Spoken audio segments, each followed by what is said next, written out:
progress.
Hai teman-teman semuanya, selamat siang. Assalamualaikum warahmatullahi wabarakatuh. Senang sekali aku Marseli Putri ini selaku MC bisa menemani teman-teman semua berkumpul dan berdiskusi secara virtual di acara sangat luar biasa, di acara webinar ngobrol bareng legislator dengan tema sangat luar biasa juga hari ini Rabu 8 September 2021, yaitu literasi digital untuk generasi milenial sehat dan produktif. Tentunya kegiatan hari ini terselenggara secara baik dan apik atas kerjasama dari Kementerian Komunikasi dan Informatika Republik Indonesia bersama dengan Komisi 1 DPR RI. Teman-teman semuanya, untuk mengawali dan memperlancar acara kita pada siang hari ini, marilah sama-sama kita berdoa bersama ya. Berdoa menurut agama dan keyakinan masing-masing, berdoa dimulai.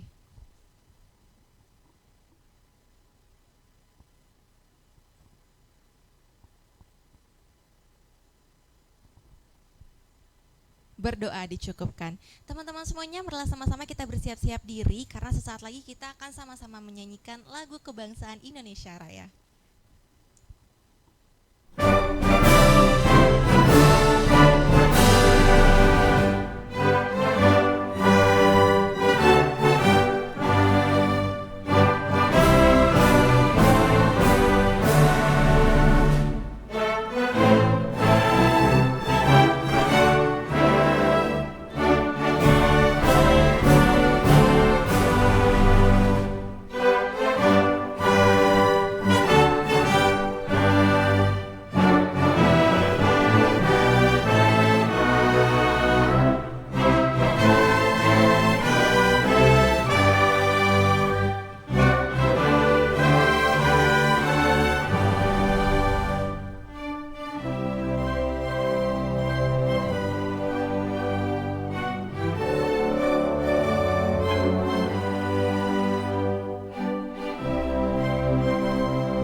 Baru saja kita sama-sama menyanyikan lagu kebangsaan kita, lagu kebangsaan Indonesia Raya. Teman-teman semuanya, sebelum kita masuk nih ke sesi diskusi kita siang hari ini, mungkin sambil menemani teman-teman semua siang hari ini, ada yang masih makan siang atau sambil mempersiapkan nih catatan-catatannya untuk mencatat materi yang sangat insightful dari para narasumber kita siang hari ini, akan ada penampilan spesial dulu yang ada yang lewat nih, khususnya buat teman-teman warga Lampung ya.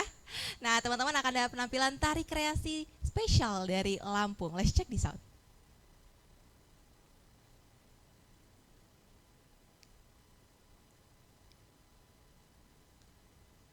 Baik, sambil menunggu teman-teman penari kita sambil bersiap-siap nih teman-teman, kayak karena tarinya sangat-sangat spesial, jadi membutuhkan effort yang sangat luar biasa ya untuk tampil di depan teman-teman semuanya.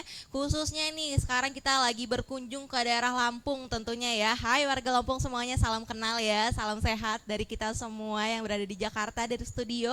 Sebelumnya aku mau menyapa dulu nih sambil menunggu penari-penari kita standby. Aku mau menyapa dulu narasumber kita pada siang hari ini. Jadi aku izin teman-teman semuanya untuk menyapa dan memperkenalkan teman-teman semua ya. Yuk langsung aja ke narasumber kita yang pertama teman-teman.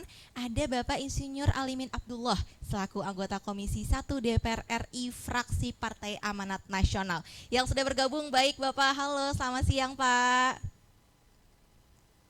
Baik, senang sekali ini pertama kali saya bertemu Bapak Alimin Abdullah ya di acara webinar Ngobrol Bareng Legislator. Senang sekali saya dan tidak sabar untuk mendengarkan materi yang sangat luar biasa dari Pak Alimin. Salam sehat Bapak dari saya. Izin Bapak, saya mau menyapa narasumber selanjutnya. Narasumber kita selanjutnya ada Bapak Samuel A. Pangarapan selaku Ditjen Aptika Kemenkominfo Republik Indonesia. Dan narasumber kita yang terakhir ada Bapak Abdul Munir Sara selaku pemimpin redaksi faktual.co.id. Yang sudah bergabung juga, saya mau menyapa dulu Bapak Abdul Munir Sara. Halo Bapak, selamat siang. Baik, Bapak mohon izin nih saya mau bertanya dulu, saya enaknya manggilnya apa nih Pak? Bapak Abdul kah atau apa nih Pak? Biasanya Bapak akrab disapa sama teman-teman. Abang. Abang Abdul? Iya. Baik ya, saya izin ya Pak menyapa Bapak pada siang hari ini di acara webinar Ngobrol Bareng Legislator Bang Abdul. Baik, biar kesannya terlihat lebih muda ya Pak ya, karena tema kita hari ini juga nih digital untuk generasi milenial. Bang Abdul juga sangat-sangat milenial, dipanggilnya Bang Abdul. Baik Bapak, terima kasih Bapak. Teman-teman semuanya, sepertinya para penari kita sudah siap nih untuk menampilkan tari kreasi dari Lampung. Tapi sebelum itu teman-teman, aku mau mengingatkan dulu nih sama teman-teman semuanya ya untuk mengganti namanya dengan nama yang telah didaftarkan. Karena apa teman-teman semuanya? Karena nanti pada saat pemaparan para narasumber berakhir, teman-teman bisa nih mengajukan pertanyaan terbaik yang teman-teman punya ya melalui fitur Raise Hand yang sudah tersedia. Nah nanti teman-teman yang terpilih nih untuk bertanya langsung kepada narasumber kita akan mendapatkan door prize di akhir sesi acara. Wow, luar biasa banget ya webinar Ngobrol Bareng Legislator hari ini. Udah bisa diskusi bareng, bisa ngobrol bareng, dapat door prize juga lagi nih bonusnya buat teman-teman semuanya. Jadi pastikan teman-teman semuanya nih yang sudah on cam ya. Sally sudah melihat contekan sedikit di layar kaca Sally. Teman-teman sudah semangat sekali, sudah on cam. Ya, pastikan teman-teman semuanya on cam ya kameranya, tapi tetap menonaktifkan audionya teman-teman agar nanti suaranya nih tidak bertabrakan nih dengan moderator atau narasumber kita yang sedang berbicara pada hari ini. Teman-teman boleh dong Sally mau melihat lagi semangat teman-teman semua. Sally mau ngetes nih semangat teman-teman semuanya. Di on cam kan yuk teman-teman kameranya.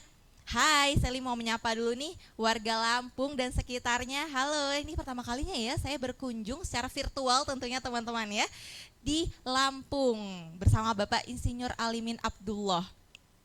Baik, hai teman-teman semua yang salam kenal.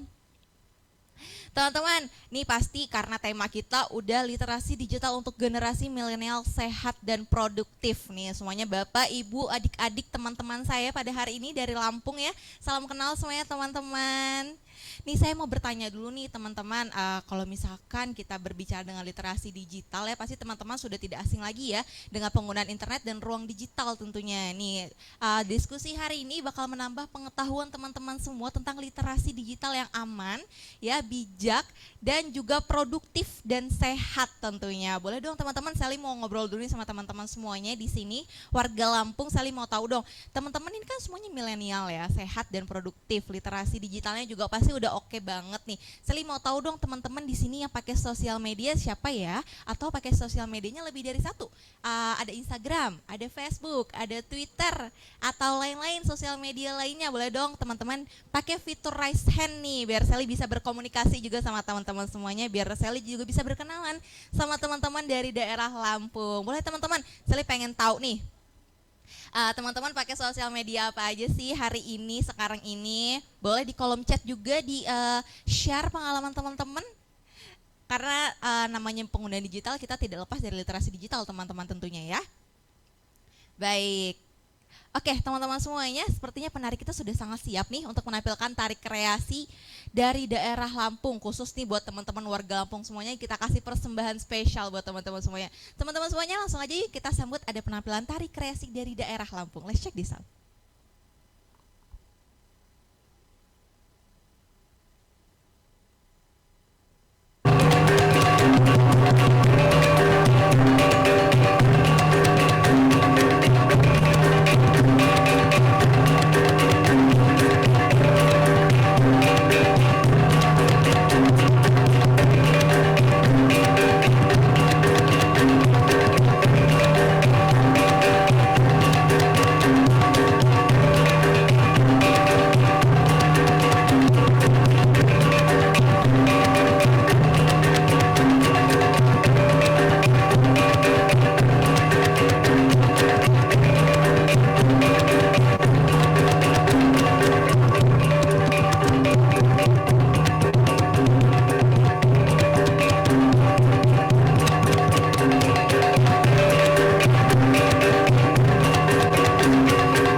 Baik, itu dia teman-teman semuanya persembahan Tari Sembah Lampung dari penari kita yang sangat cantik-cantik sekali siang hari ini. Kasih tepuk tangan virtualnya dulu dong teman-teman buat penari cantik kita siang hari ini yang telah menghibur kita sebelum kita masuk ke sesi diskusi kita. Teman-teman semuanya, kalau tadi Sally sudah memperkenalkan narasumber, setelah itu Sally juga sudah memberitahu teman-teman untuk mengganti namanya dengan nama yang telah didaftarkan. Nah sekarang yuk langsung aja kita masuk nih ke sesi diskusinya sama narasumber dan moderator kita yang kece-kece banget. Nah kita akan dipandu nih sama moderator kece kita juga yang sudah sangat standby di studio sebelah. Ada Pak Muhammad Edi Bisri Mustafa. Halo Pak, selamat siang. Baik, kalau tadi sama Bapak Abdul Munir saya bertanya nih, enaknya kita manggil apa nih Pak? Bapak Edi kah atau Bapak Bisri nih? Edi. Oke, Bapak Edi. Mau dipanggil Bang juga nggak nih Pak? Biar milenial nih kayak tema kita pada siang hari ini. Boleh, karena masih muda juga. Baik. Temanya milenial, pembicaranya milenial, saya juga masih milenial ya Pak ya. Baik Pak, apakah sudah siap Pak untuk memandu jalannya sesi diskusi kita siang hari ini? Insya Allah siap. Baik, Bang Edi, silahkan Bang Edi untuk memandu sesi diskusi kita siang hari ini. Terima kasih buat MC. Assalamualaikum warahmatullahi wabarakatuh. Tabi pun. Yang saya hormati Bapak Insinyur Alimin Abdullah selaku anggota Komisi 1 DPR RI, fraksi PAN dari Dapil Lampung II.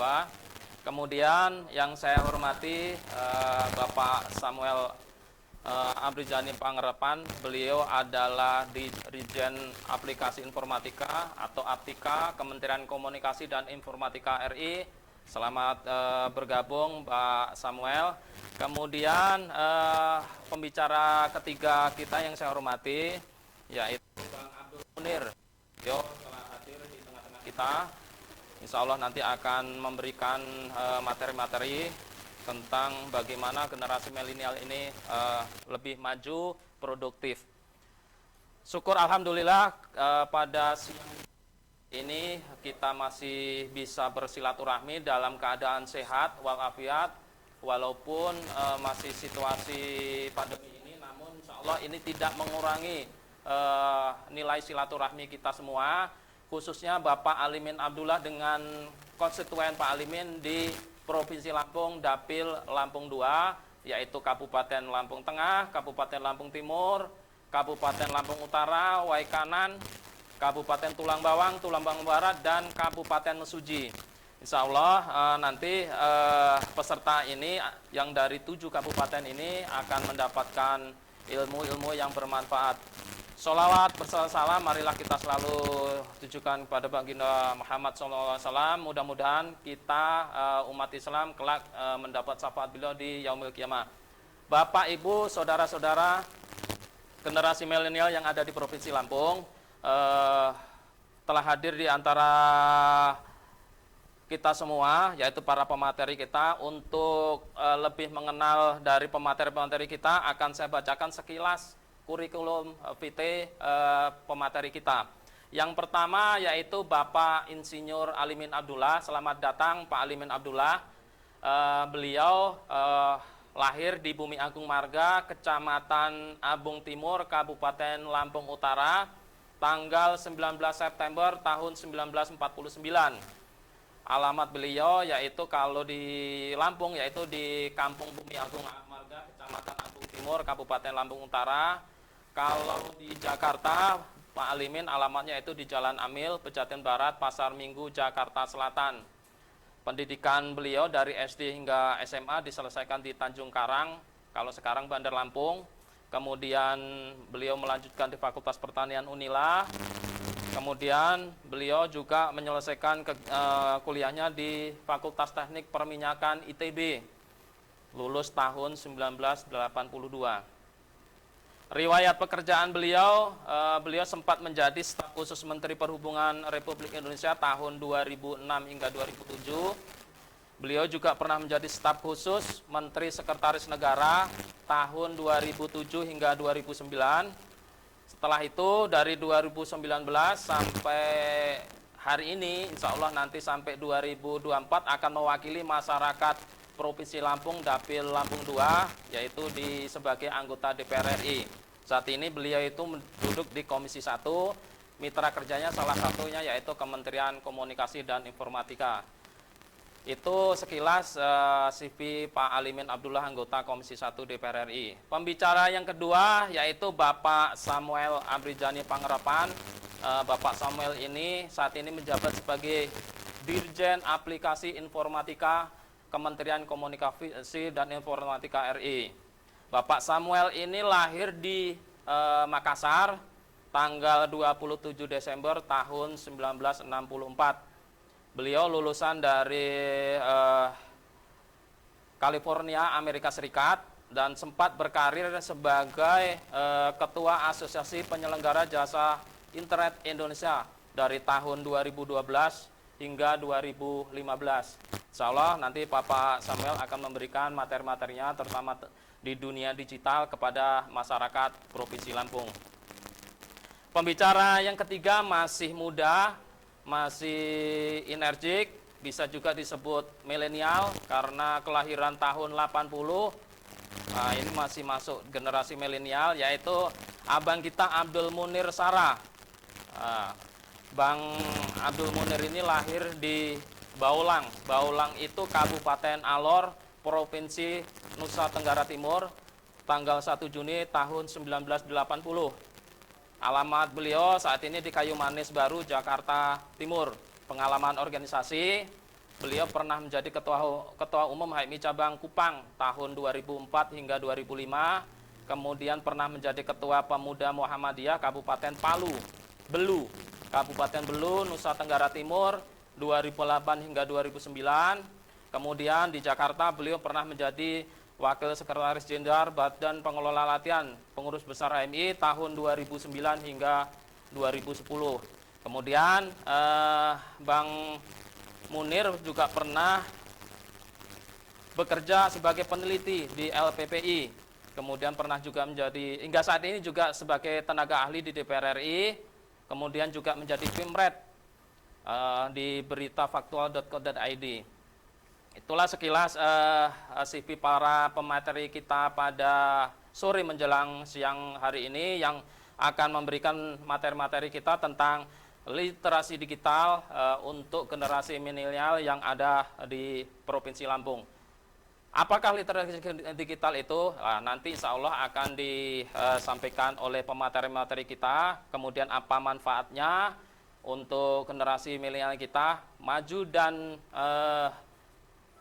berkembangnya bangsa Indonesia ada di generasi milenial kita. Bila generasi milenial kita itu lemah, maka masa depan bangsa kita ini entah jadi apa. Oleh sebab itu, generasi milenial yang ada di Provinsi Lampung, ayo ikut maju, mensukseskan program-program pemerintah seperti apa yang digaungkan oleh pemerintah. 2024 kita harus paham tentang digital. Apa yang sekarang dimulai oleh pemerintah yaitu tentang literasi digital, mari kita pelajari yang nantinya bisa bermanfaat untuk kita semua, untuk bangsa kita.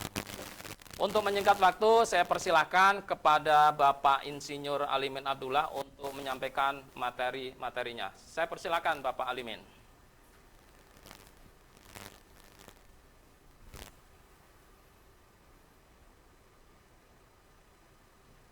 Bismillahirrahmanirrahim. Assalamualaikum warahmatullahi wabarakatuh. Selamat siang menjelang sore. Tabi pun Alhamdulillah, alhamdulillahirrahmanirrahim, wassalatu wassalamu asyrafil anbiya wal mursalin. Yang pertama tentu saja kita menyampaikan syukur dalam suasana yang masih masa pandemi ini, kita semua tentu dalam keadaan sehat. Kalau tidak mungkin bisa mengikuti acara ini. Jadi yang pertama kita bersyukur itu dalam keadaan sehat. Yang kedua tentu juga kita masih dalam suasana itu tetap menguatkan waktu kita agar kita dapat melakukan sesuatu tindakan yang positif dan menyiapkan juga masa depan setelah kita lewati masa ini. Yang pertama yang ingin saya sampaikan adalah bahwa sore hari ini untuk kesekian kalinya kita dengan kerjasama Komisi 1 ya di mana saya salah satu anggota Komisi 1 DPR RI itu bekerjasama dengan Kominfo, dan kita gunakan untuk memanfaatkan situasi pandemi ini dalam waktu yang berguna, terutama dalam menghadapi kemajuan di bidang digital sekarang ini. Dalam hari ini saya betul-betul bergembira karena nampaknya sekarang sudah agak lebih tertuju kepada generasi muda, generasi milenial yang akan mengambil tanggung jawab bangsa dan akan menghadapi tantangan masa depan bangsa.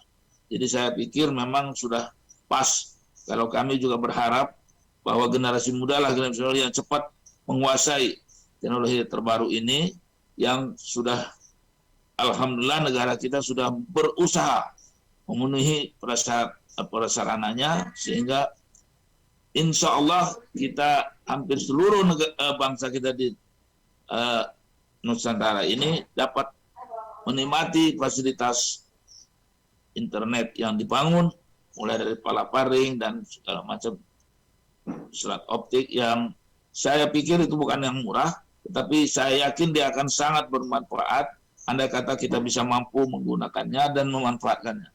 Inilah barangkali tujuan utama kita mengadakan acara webinar seperti ini. Oleh sebab itu saya sangat berharap dalam waktu yang cukup singkat ini, memang juga protokol kesehatan begitu, sekitar 2 jam, maka saya akan lebih senang memberikan kesempatan kepada pakarnya lah, ahlinya, mulai dari Pak Samuel, Pak Abdul Munir, yang akan memberikan syarat pendapat informasi kepada adik-adik yang ada di Lampung, dan Anda bisa bebas mempunyai waktu untuk bertanya. Dan sungkan-sungkan karena ini suatu kesempatan yang langka, yang menurut saya memang harus melakukan baik. Barangkali juga terbatas yang bisa mengikuti ini, tetapi mudah-mudahan yang mendapatkan informasi ini juga dapat membagi kepada rekan-rekan temannya yang tidak sempat untuk ikut yang lain, atau disarankan pada saat yang akan datang, mungkin kita akan adakan lagi seperti ini, bisa mengikuti dan kita bisa meratakan apa yang kita punya dalam beberapa kali pertemuan ini. Itu saja barangkali harapan saya yang utama, agar semua peserta yang alhamdulillah sudah dipilih untuk mengikuti ini, mengikuti sampai akhir dan menyimak dengan benar, dan kalau perlu mencatat apa yang perlu dicatat, sehingga apabila masih ada masalah yang perlu dipertanyakan, insya Allah itu para pemateri akan siap menjawabnya, dan kalau tidak juga bisa juga dituliskan, kita bisa berikan jawaban melalui tertulis. Terima kasih. Wassalamualaikum warahmatullahi wabarakatuh.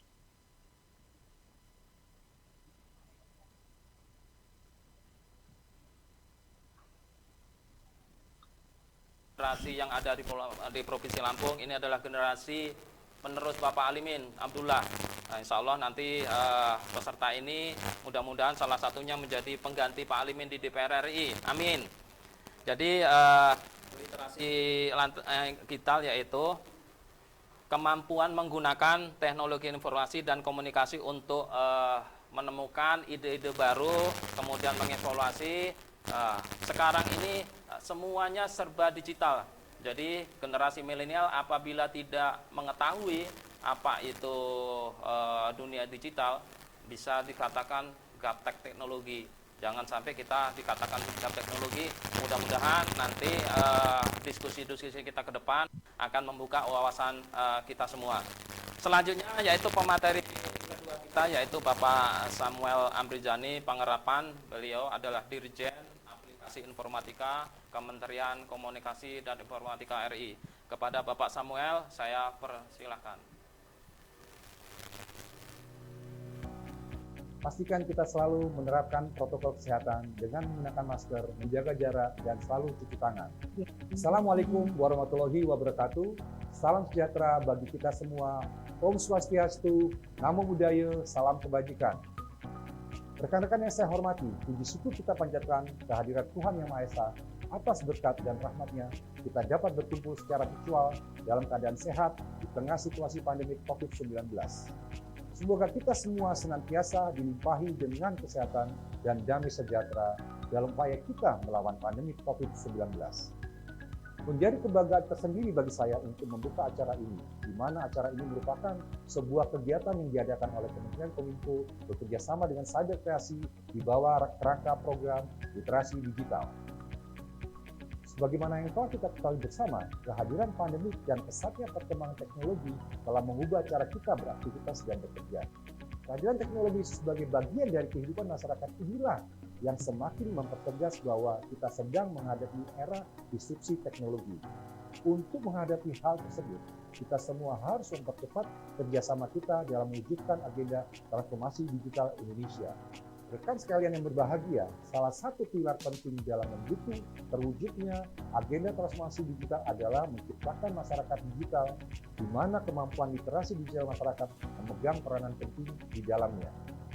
Sebagai tingkat paling dasar, kemampuan literasi digital merupakan kemampuan yang paling krusial dalam menghadapi perkembangan teknologi saat ini untuk mewujudkan masyarakat Indonesia yang tidak hanya mengenal teknologi, namun juga cermat dalam menggunakannya. Pada tahun 2020, Kementerian Kominfo bersama Kata Data melakukan survei status literasi digital nasional, mengacu pada kerangka literasi digital milik UNESCO. Kajian tersebut menunjukkan bahwa indeks literasi digital Indonesia ada pada angka 3,47 dari skala 1 sampai 4. Di mana hal itu menunjukkan bahwa indeks literasi digital kita hanya ada pada sedikit di atas tingkat sedang, namun belum mencapai tingkat baik. Untuk mencapai tingkat literasi yang baik, pemerintah tidak dapat bekerja sendiri. Kementerian Kominfo bersama Cyber Kreasi dan berbagai stakeholder terus berupaya mengadakan berbagai kegiatan untuk meningkatkan kemampuan literasi digital masyarakat Indonesia, dan salah satunya adalah yang sedang rekan-rekan sekalian ikuti sekarang. Rekan-rekan yang saya hormati, dalam menghadapi perkembangan teknologi yang sangat cepat, literasi digital merupakan kunci dan fondasi utama harus kita semua miliki. Pemerintah dalam hal ini, Kementerian Kominfo, bersama dengan Cyber Kreasi berkomitmen akan terus melakukan upaya meningkatkan literasi digital masyarakat lewat berbagai macam inisiatif kegiatan. Adanya berbagai inisiatif kegiatan literasi digital diharapkan dapat memfasilitasi dan semakin mendorong terwujudnya masyarakat digital Indonesia. Keadaan normal yang baru, baik sekarang maupun pasca pandemi, akan mempercepat proses digitalisasi di berbagai lini kehidupan kita. Maka dari itu, kita harus mempersiapkan SDM kita dengan keterampilan digital yang sesuai untuk menghadapi perubahan ini.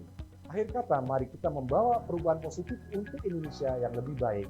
Kita ciptakan inovasi-inovasi berkualitas dengan mengembangkan talenta dan memaksimalkan potensi masyarakat digital Indonesia. Bersama kita dapat melalui pandemi dengan menjadi lebih baik dari masa sebelumnya. Demikian sambutan yang dapat saya sampaikan. Selamat mengikuti kegiatan, tetap semangat, dan salam literasi digital. Wassalamualaikum warahmatullahi wabarakatuh. Om Santi Santi Santi Om.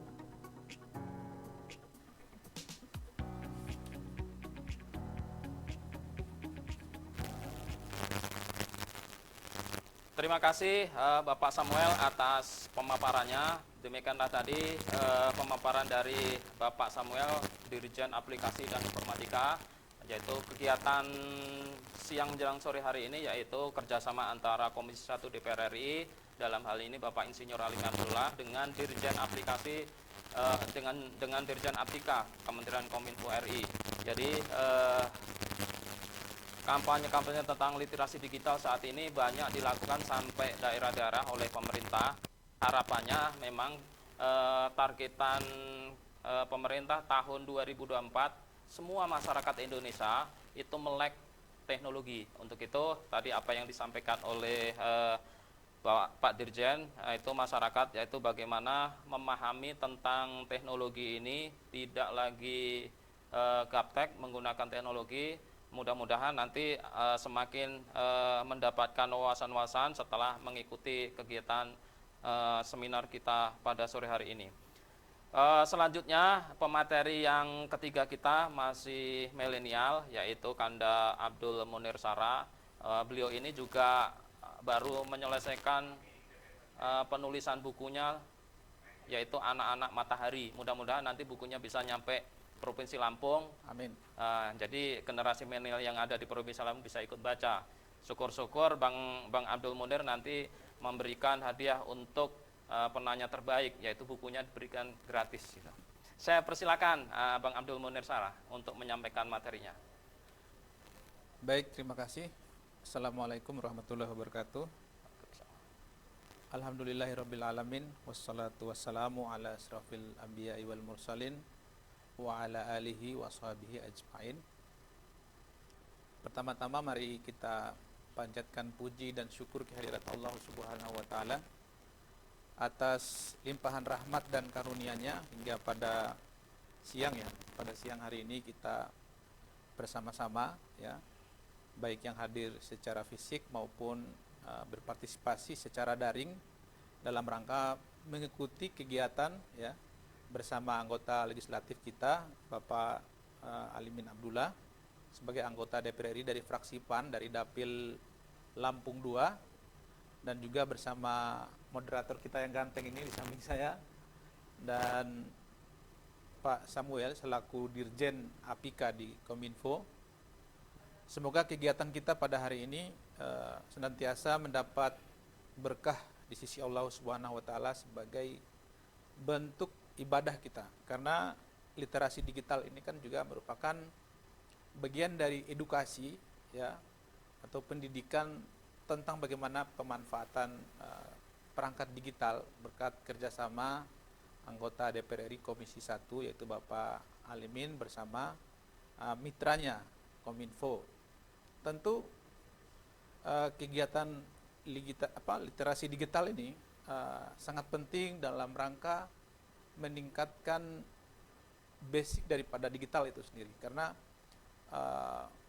kalau kita bicara tentang literasi digital itu adalah berkaitan dengan pengetahuan masyarakat ya atau konsumen berkaitan dengan bagaimana caranya untuk bisa membaca data, kemudian itu menjadi salah satu sumber pengetahuan dia. Kemudian bagaimana juga menggunakan perangkat digital atau teknologinya untuk kehidupan sehari-hari. Karena kita tidak bisa menafikan bahwa hari ini itu kita sudah mengalami otomatisasi gitu. Nah, otomatisasi ini tidak terlepas dari konektivitas kita terhadap perangkat digital, baik teknologinya maupun datanya ya. Apalagi selama musim pandemi ini ya, tingkat mobilitas manusia itu kan dibatasi, sehingga selama masa pandemi ini baik dari PSBB sampai ke PPKM darurat level 4, level 3 ini kan mobilitas manusia itu kan dibatasi di rumah saja gitu kebanyakannya, atau bekerja dari rumah, sehingga tingkat konsumsi ya masyarakat terhadap perangkat digital maupun data itu sendiri sangat tinggi ya. Kalau kita lihat data yang dirilis itu selama periode Januari ya sampai Juni 2021 ya, itu kita udah masuk di fase pandemi, itu tingkat konsumsi masyarakat terhadap pertumbuhan digital di Indonesia itu meningkat ya sekitar 2,9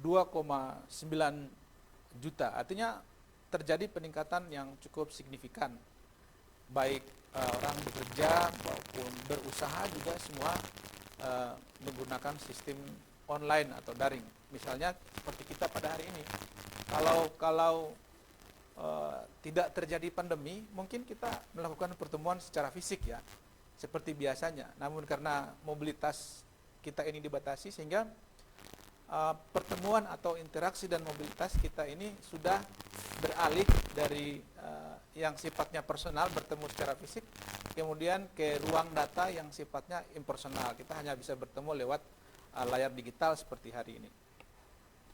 Nah, saya ingin mulai materi pada hari ini dengan sebuah cerita ya, bahwa kenapa literasi digital itu penting.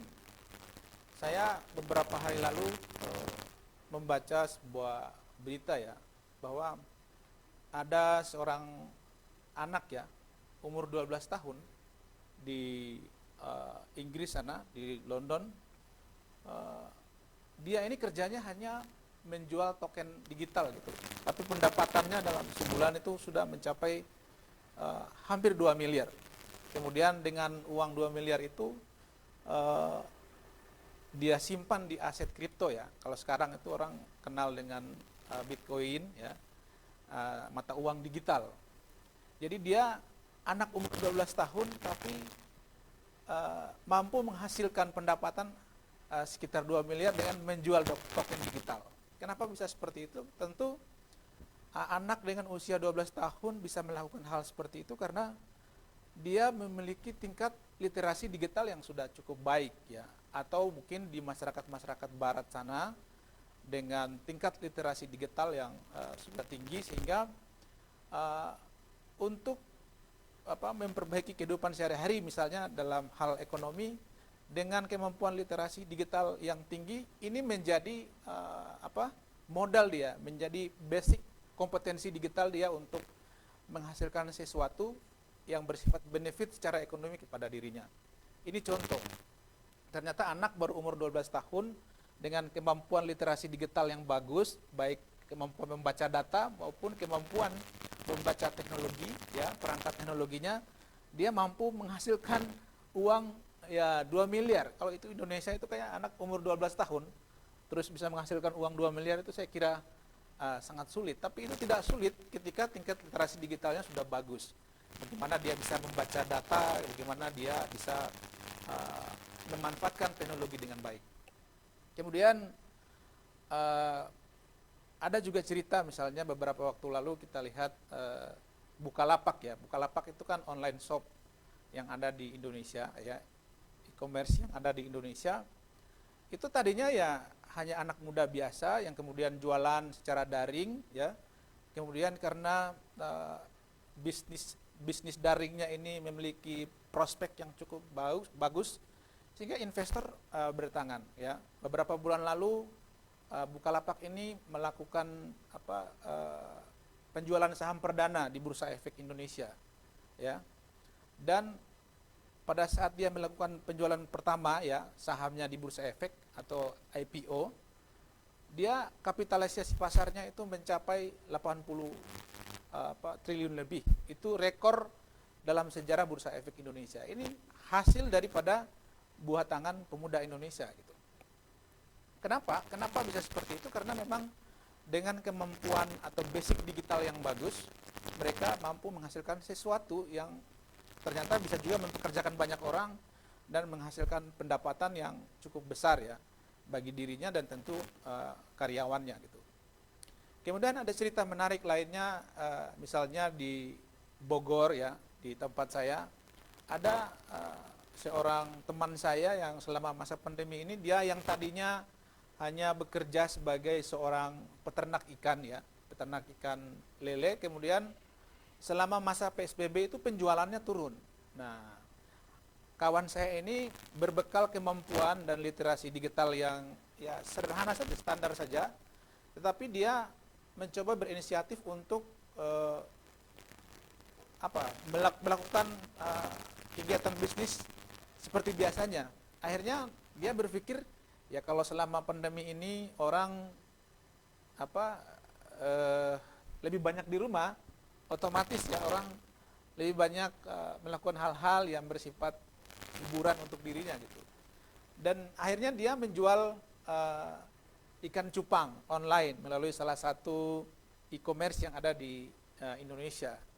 Dan alhamdulillah dengan kemampuan literasi digital yang bagus, dengan keinginan untuk melakukan bisnis yang baik, akhirnya dia bisa menghasilkan omset sekitar 20-30 juta dalam sebulan. Dari beberapa contoh yang saya sampaikan tadi, dari anak usia 12 tahun di Inggris sana, ya, yang bisa menghasilkan uang 2 miliar, kemudian Bukalapak yang notabene-nya adalah seorang mahasiswa biasa yang punya visi tentang bagaimana sih memanfaatkan digital space yang ada di Indonesia ini menjadi sesuatu yang berarti. Ternyata contoh-contoh itu membuktikan bahwa dengan kemampuan literasi digital yang mumpuni, kita bisa menghasilkan sesuatu yang bagus, gitu. Artinya kita hari ini harus senantiasa bisa beradaptasi dengan kekinian-kekinian yang terjadi. Apa itu kekinian yang terjadi? yaitu tingkat atau intensitas kita terhadap digital space ini yang itu tidak bisa kita hindari. Artinya mau tidak mau pilihan kita adalah beradaptasi. Namun di saat yang sama memang menjadi kendala adalah kita memiliki tingkat literasi yang masih rendah. Kalau berdasarkan data yang saya lihat di Kominfo, ya, skor poin dari digital literasi kita itu masih di angka 3 ya. Dan yang lebih ideal itu di angka 4 itu, di poin 4, sehingga saya kira kegiatan kita pada hari ini juga dalam rangka untuk menciptakan digital literasi kita sebagai basic digital kita dalam melakukan hal-hal yang baik bersifat benefit secara ekonomi maupun secara sosial. Jadi tidak hanya secara benefit ini tidak hanya bisa diperoleh secara ekonomi saja, seperti yang 3 contoh yang saya sampaikan tadi, juga dari sisi hubungan interpersonal, dari sisi hubungan secara sosial kita juga dengan basic literasi digital yang baik, kita bisa memanfaatkan teknologi digital ini dengan baik, dengan membangun social networking yang baik misalnya. Seperti yang beberapa lalu disampaikan oleh Presiden ya, pada saat Lebaran kemudian ada pembatasan mobilitas, kemudian ada istilah yang disebut dengan Lebaran digital. Lebaran digital itu adalah, saya kira, dengan menggunakan perangkat digital ini kita membangun social relationship kita ya, membangun social networking kita melalui silaturahmi, halal bihalal, lain-lain sebagainya melalui perangkat digital seperti Zoom dan lain-lainnya itu ya. Saya kira itu sangat relevan dan menjadi sesuatu yang mendesak yang tidak bisa kita hindari. Nah, kemudian beberapa data yang ada di depan layar ini ya, bahwa ternyata dengan pertumbuhan digitalisasi ya, yang sudah hampir masuk di semua sektor kehidupan kita ini juga memberikan kontribusi yang besar terhadap perekonomian kita. Misalnya kalau kita lihat yang ada di layar itu ya, sektor infokom ini adalah sektor dengan imunitas atau daya tahan yang cukup bagus ya.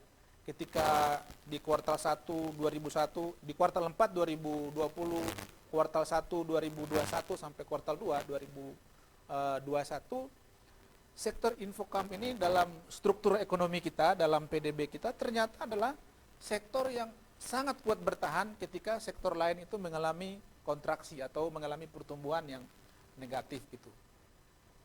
Kemudian tetapi menjadi soal adalah di tingkat masyarakat kita. Apakah masyarakat kita ini sudah memiliki kemampuan literasi digital yang baik atau tidak? Sehingga jangan sampai pertumbuhan dari sisi sektor infocom ini dia bagus, tapi memiliki trickle down effect yang rendah atau dampaknya ke bawah secara ekonomi itu kecil karena dibatasi oleh kemampuan digital literasi kita yang masih rendah seperti data infocom yang sudah saya sampaikan tadi. Sehingga lagi-lagi kegiatan hari ini adalah dalam rangka meningkatkan hal itu ya. Mungkin kalau kita yang tinggal di wilayah perkotaan ya, yang berada di zona perkotaan, mungkin secara rata-rata tingkat literasi digital kita sudah cukup bagus gitu.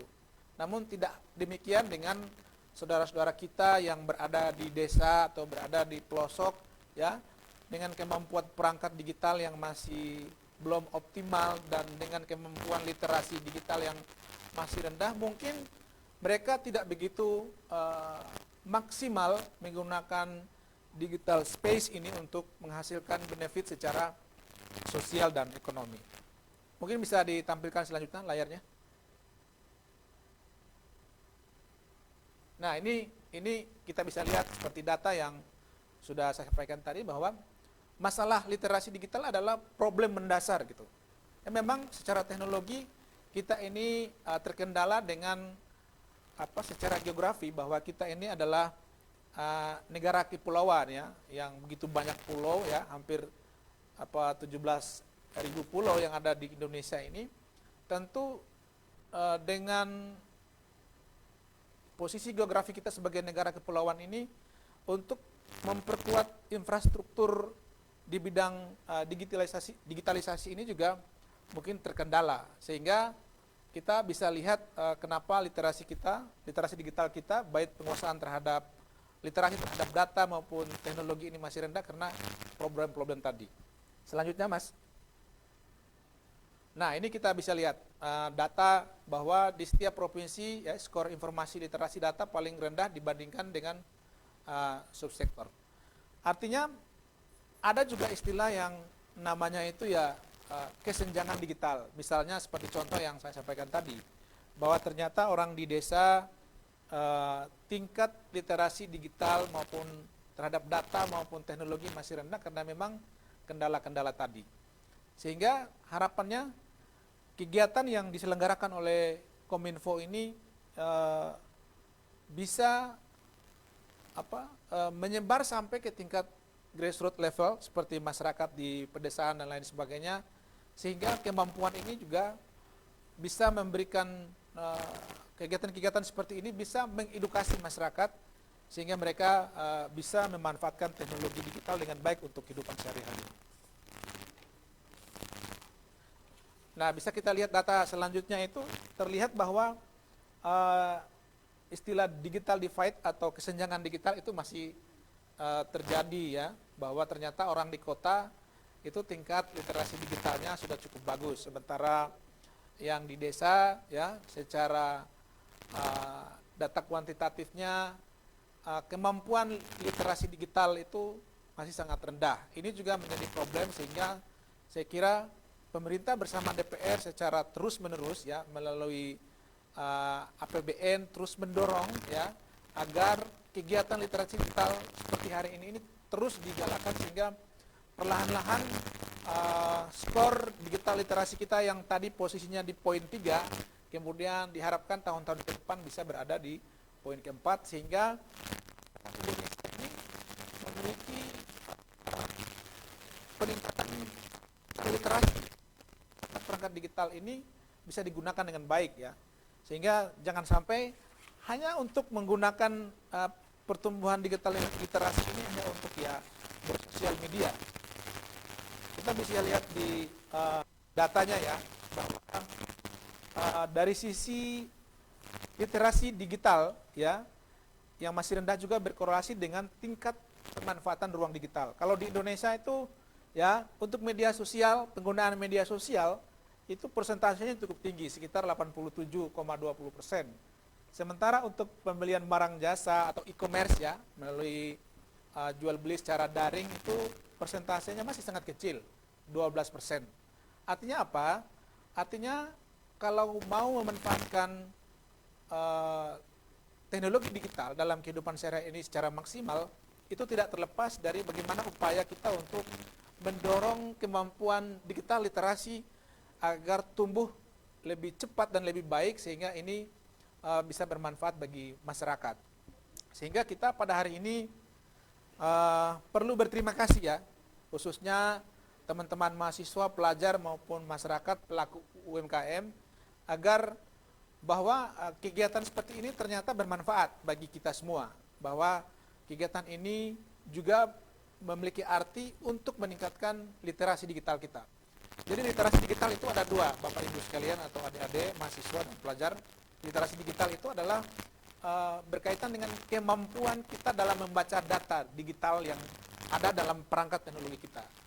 Yang kedua adalah kemampuan atau literasi kita terhadap perangkat teknologinya ya.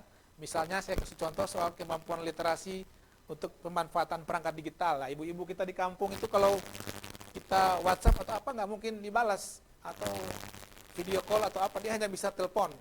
Sehingga kalau disuruh untuk memanfaatkan e-commerce dan lain sebagainya, tentu dengan kapasitas digital literasi yang masih sangat rendah, seperti data kesenjangan digital yang sudah saya sampaikan tadi, itu juga berpengaruh terhadap tingkat kemampuan dia atau basic digital dia dalam memanfaatkan perangkat teknologi yang ada.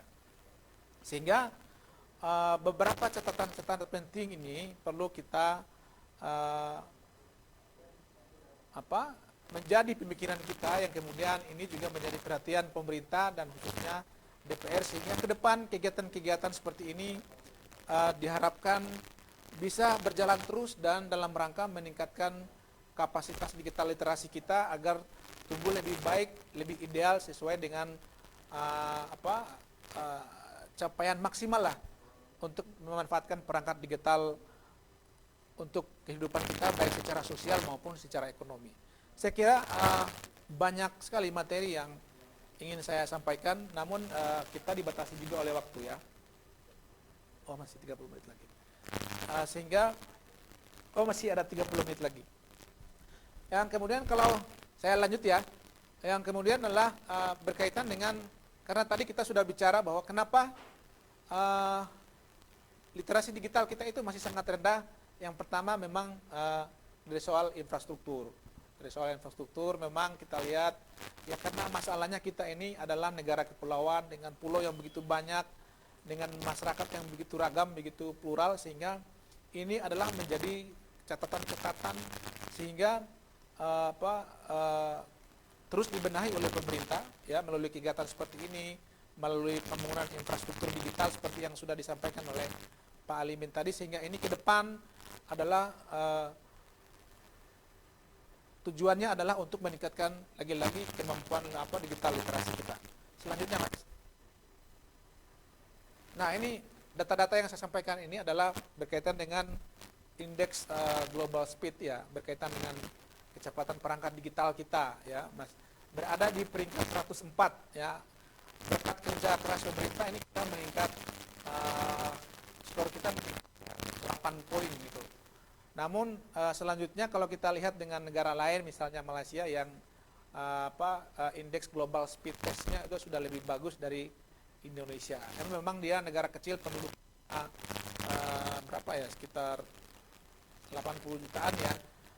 Itu berbanding terbalik dengan Indonesia yang negara kepulauan dengan jumlah penduduk yang begitu besar, sehingga ini menjadi catatan kendala-kendala kita. Selanjutnya, terus Mas. Ya.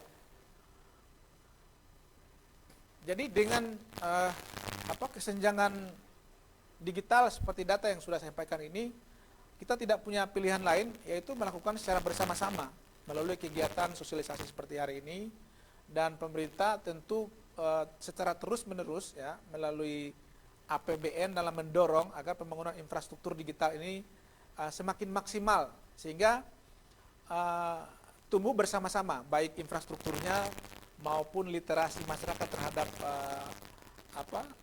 digitalisasi ini semakin baik, sehingga ke depan menuju tahun 2030 ya, itu sebagai puncak daripada bonus demografi, di mana pertumbuhan kalangan usia produktif ya, anak-anak muda ini mencapai fase puncak yaitu di tahun 2030 ya.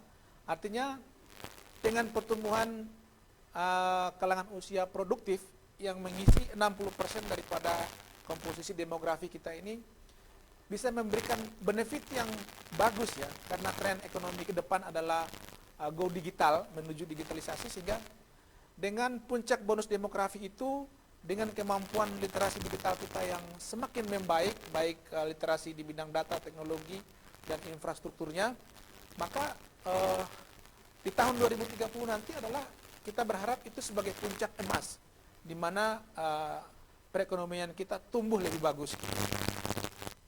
Selanjutnya, nah ini sudah, selanjutnya Mas. Nah ini pertumbuhan digitalisasi ya, di ekonomi digital di ASEAN. Kita lihat data, kita berbicara soal UMKM Go Digital ya, kita itu hampir punya 56 juta UMKM. Di antara 56 juta UMKM kita itu hanya 6% ya yang baru Go Digital. Artinya di Indonesia ini masih punya potensi yang luar biasa dalam rangka mendorong ekonomi digital kita. Yang kita lihat belakangan ini memang Kominfo dan Kementerian Koperasi dan UMKM benar-benar saling bersinergi dalam rangka untuk mendorong ekonomi digital kita ini ke arah yang lebih bagus gitu. Apalagi pasca pandemi ini kita masuk dalam satu fase kehidupan baik secara sosial ekonomi yang serba baru atau yang disebut dengan new normal gitu. New normal ini sebenarnya apa? New normal ini adalah perubahan perilaku masyarakat karena seiring pertumbuhan teknologi digital yang semakin meningkat gitu. Jadi new normal ini tata nilai baru di mana semuanya dilakukan secara digital seperti yang saya sampaikan tadi. Orang mau makan, mau minum, mau lebaran semuanya sudah mengalami transformasi. Kita berpindah dari satu planet ya yang tadinya bersifat manual, kemudian kita masuk ke planet baru yang namanya planet data. Artinya di planet ini interkoneksi kita baik antara sesama manusia maupun terhadap kebutuhan-kebutuhan ekonominya semua sudah berada dalam lingkup perangkat digital ya. Jadi siapa yang tidak bisa beradaptasi dengan ini, dia akan punah gitu, seperti punahnya dinosaurus gitu. Dinosaurus itu kan makhluk yang kuat, perkasa, tetapi kehidupan ini kan terus berevolusi, sehingga ketika dinosaurus ini dia tidak mampu beradaptasi secara ekologi dengan perubahan lingkungan, dia akan punah. Nah, demikian juga dengan kita hari ini gitu, dengan adanya digital ya, baru yang serba digital ini, kalau kita tidak adaptif, tidak responsif, mungkin bisa jadi punah seperti analogi dinosaurus tadi. Nah, bagaimana caranya beradaptasi? Ya, seperti hari ini adalah proses kita untuk beradaptasi perangkat digital. Maka kita perlu berterima kasih kepada Kominfo dan khususnya kepada Pak Alimin sebagai perwakilan masyarakat Lampung yang berada di Jakarta, yang berada di Senayan, yang menseriusi mengedukasi masyarakat agar perlahan ekonomi atau kehidupan sosial kita dengan pemanfaatan perangkat digital ini bisa lebih bagus gitu. Selanjutnya, nah ini cerita singkat saja ya. Memang selain ada sisi-sisi plusnya gitu, ada perangkat digitalisasi ini memiliki nilai manfaat yang besar secara sosial maupun secara ekonomi. Seperti beberapa contoh-contoh yang saya sampaikan tadi. Anak umur 12 tahun bisa berpendapatan 2 miliar ya dengan menjual token digital. Ya, sekarang kan orang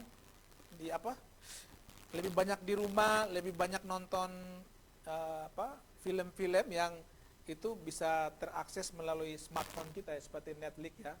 Itu kan harus membeli tokennya atau membeli pulsa untuk bisa nonton, itu kan ada juga yang dijual secara online. Nah, anak kecil tadi ini dengan perangkat digital, dengan kemampuan literasi, data dan teknologi yang bagus, dia hanya jual-jual token di TV, di media sosial, di perangkat digital, tapi bisa menghasilkan keuntungan yang besar. Itu salah satu contoh sisi positifnya. Yang kemudian juga perangkat digital itu juga menghasilkan efisiensi ya. Yang tadinya kita kalau membeli sesuatu kita harus pergi jauh-jauh ya ke mall, mengeluarkan biaya transportasi ya, belum makannya di jalan dan lain sebagainya. Ternyata hari ini hanya dari dalam rumah kita dengan mudah bisa mengakses itu. Demikian juga dengan para pelaku usaha baik yang menengah maupun yang mikro maupun yang menengah gitu. Selama pandemi ini ternyata kita dipaksa untuk beradaptasi gitu. Misalnya kita memiliki produk-produk yang mau kita jual, terus selama pandemi ini mobilitas kita secara ekonomi dibatasi ya dalam rangka menekan tingkat penularan COVID-19. Nah, ternyata setelah kita dibatasi, kita lebih cenderung lebih banyak di dalam rumah, ternyata kita punya pilihan-pilihan untuk melakukan aktivitas secara ekonomi. Misalnya dengan melakukan jual beli secara daring atau secara online gitu. Seperti contoh yang sudah saya sampaikan tadi, seorang teman saya ya yang tadinya seorang pedagang ikan lele yang tinggal di kampung, kemudian pandemi Covid, dia tidak bisa menjual ikan lelenya ke pasar. Tetapi kemampuan literasi digital yang standar, dia mencoba melakukan perubahan, mencoba melakukan transformasi.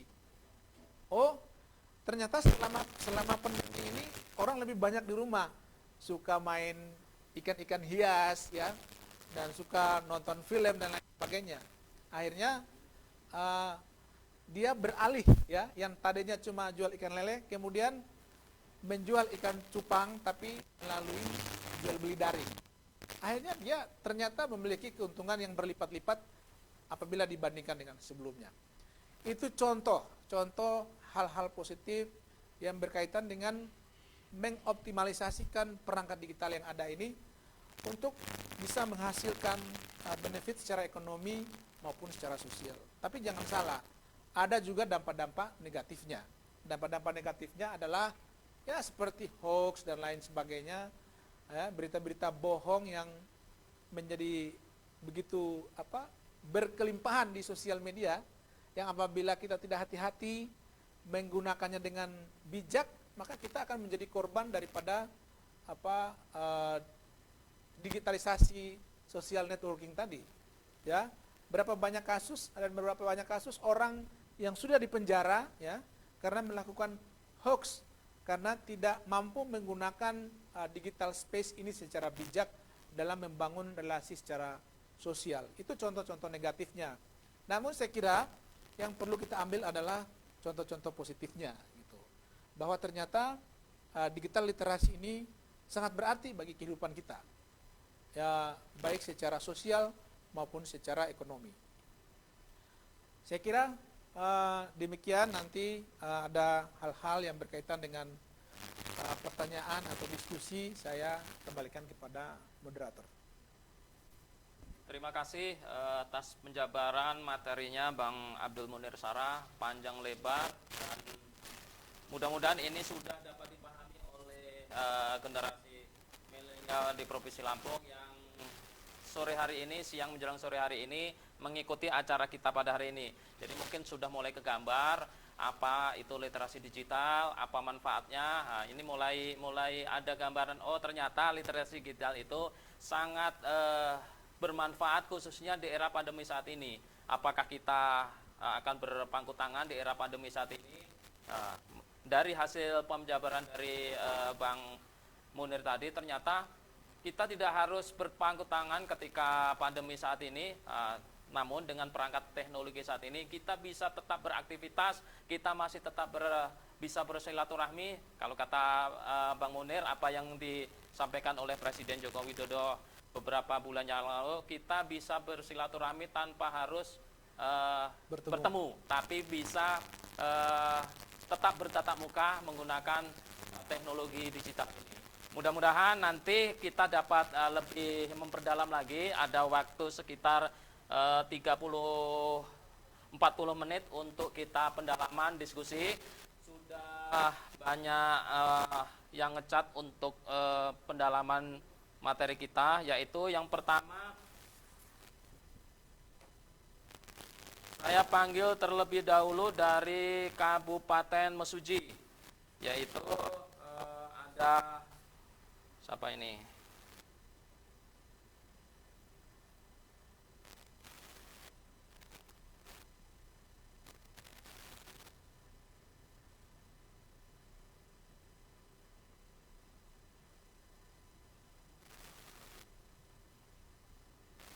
Jaya Rahman dari Kabupaten Mesuji, saya persilahkan.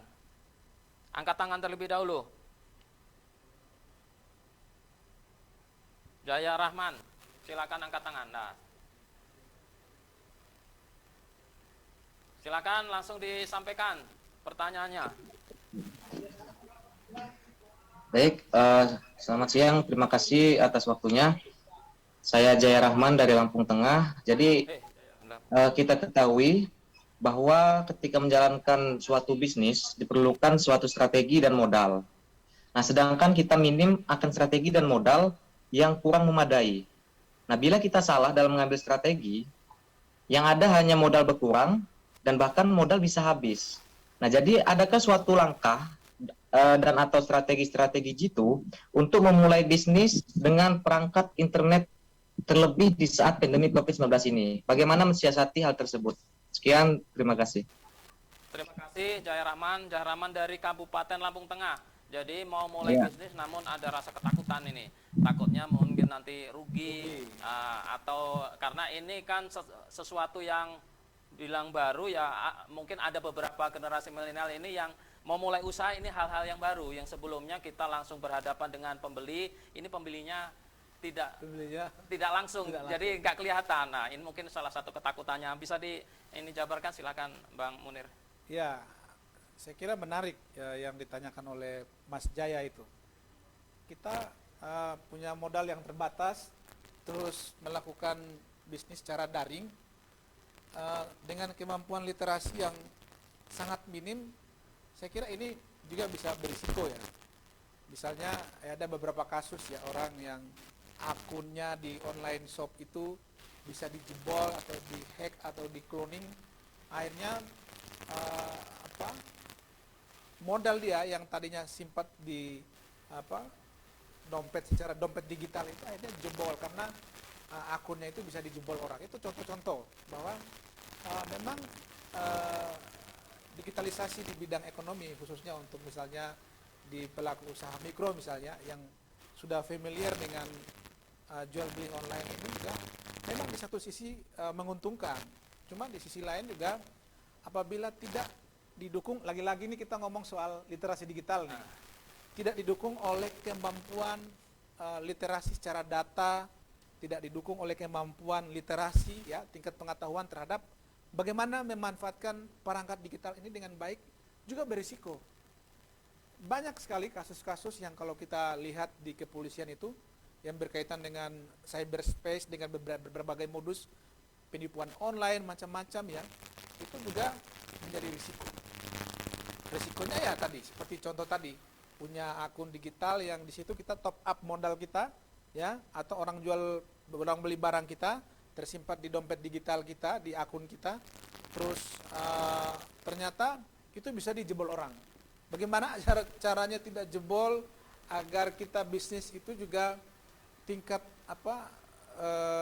segmentasi dia terhadap konsumen atau pasar lebih bagus, ya ini membutuhkan kemampuan literasi digital.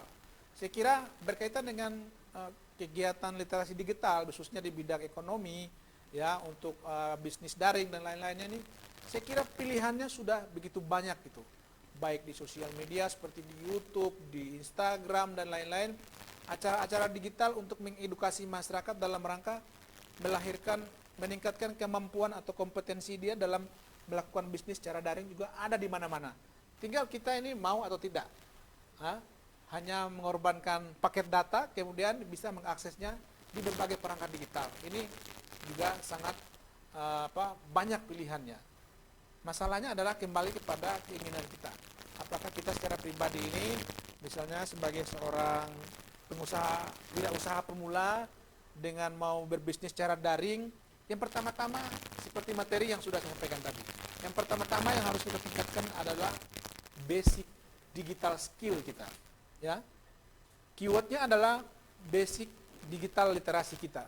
Ini sebagai fondasi, sebagai dasar dalam rangka untuk berkegiatan di berbagai aspek, baik secara sosial maupun secara ekonomi. Kalau secara sosial, basic digital literasi kita rendah, maka kita bisa termakan hoax dan macam-macam. Secara ekonomi, kalau basic digital literasi kita ini ya, terjadi akun bisnis kita bisa jebol dan lain sebagainya. Sehingga lagi-lagi kembali kepada kata kuncinya, yaitu digital literasi kita harus ditingkatkan. Seperti hari ini gini. Jadi teman-teman yang berada di Lampung ya, termasuk Mas Jaya ini, harus berterima kasih kepada Pak Alimin nih, karena kegiatan seperti ini ya, kalau Anda ikut yang diselenggarakan di luar yang sifatnya non pemerintah, itu biasanya ada registrasi dibayar gitu ya.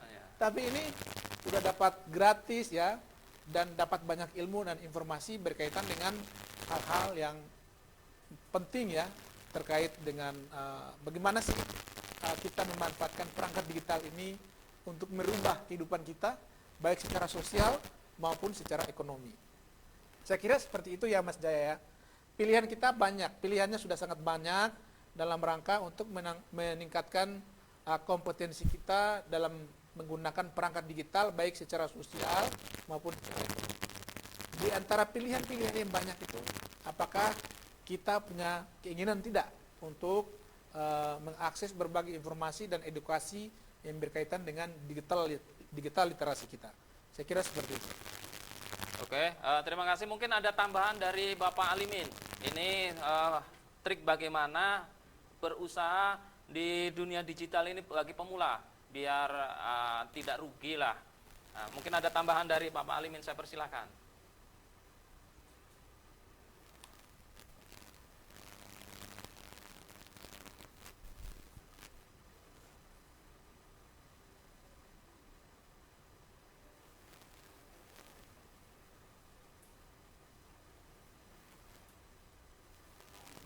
Oh, oke, Pak Limin masih belum, ini masih off. Mungkin istirahat. Penanya berikutnya yaitu Rudi Hartono. Silakan, angkat tangan Rudi Hartono.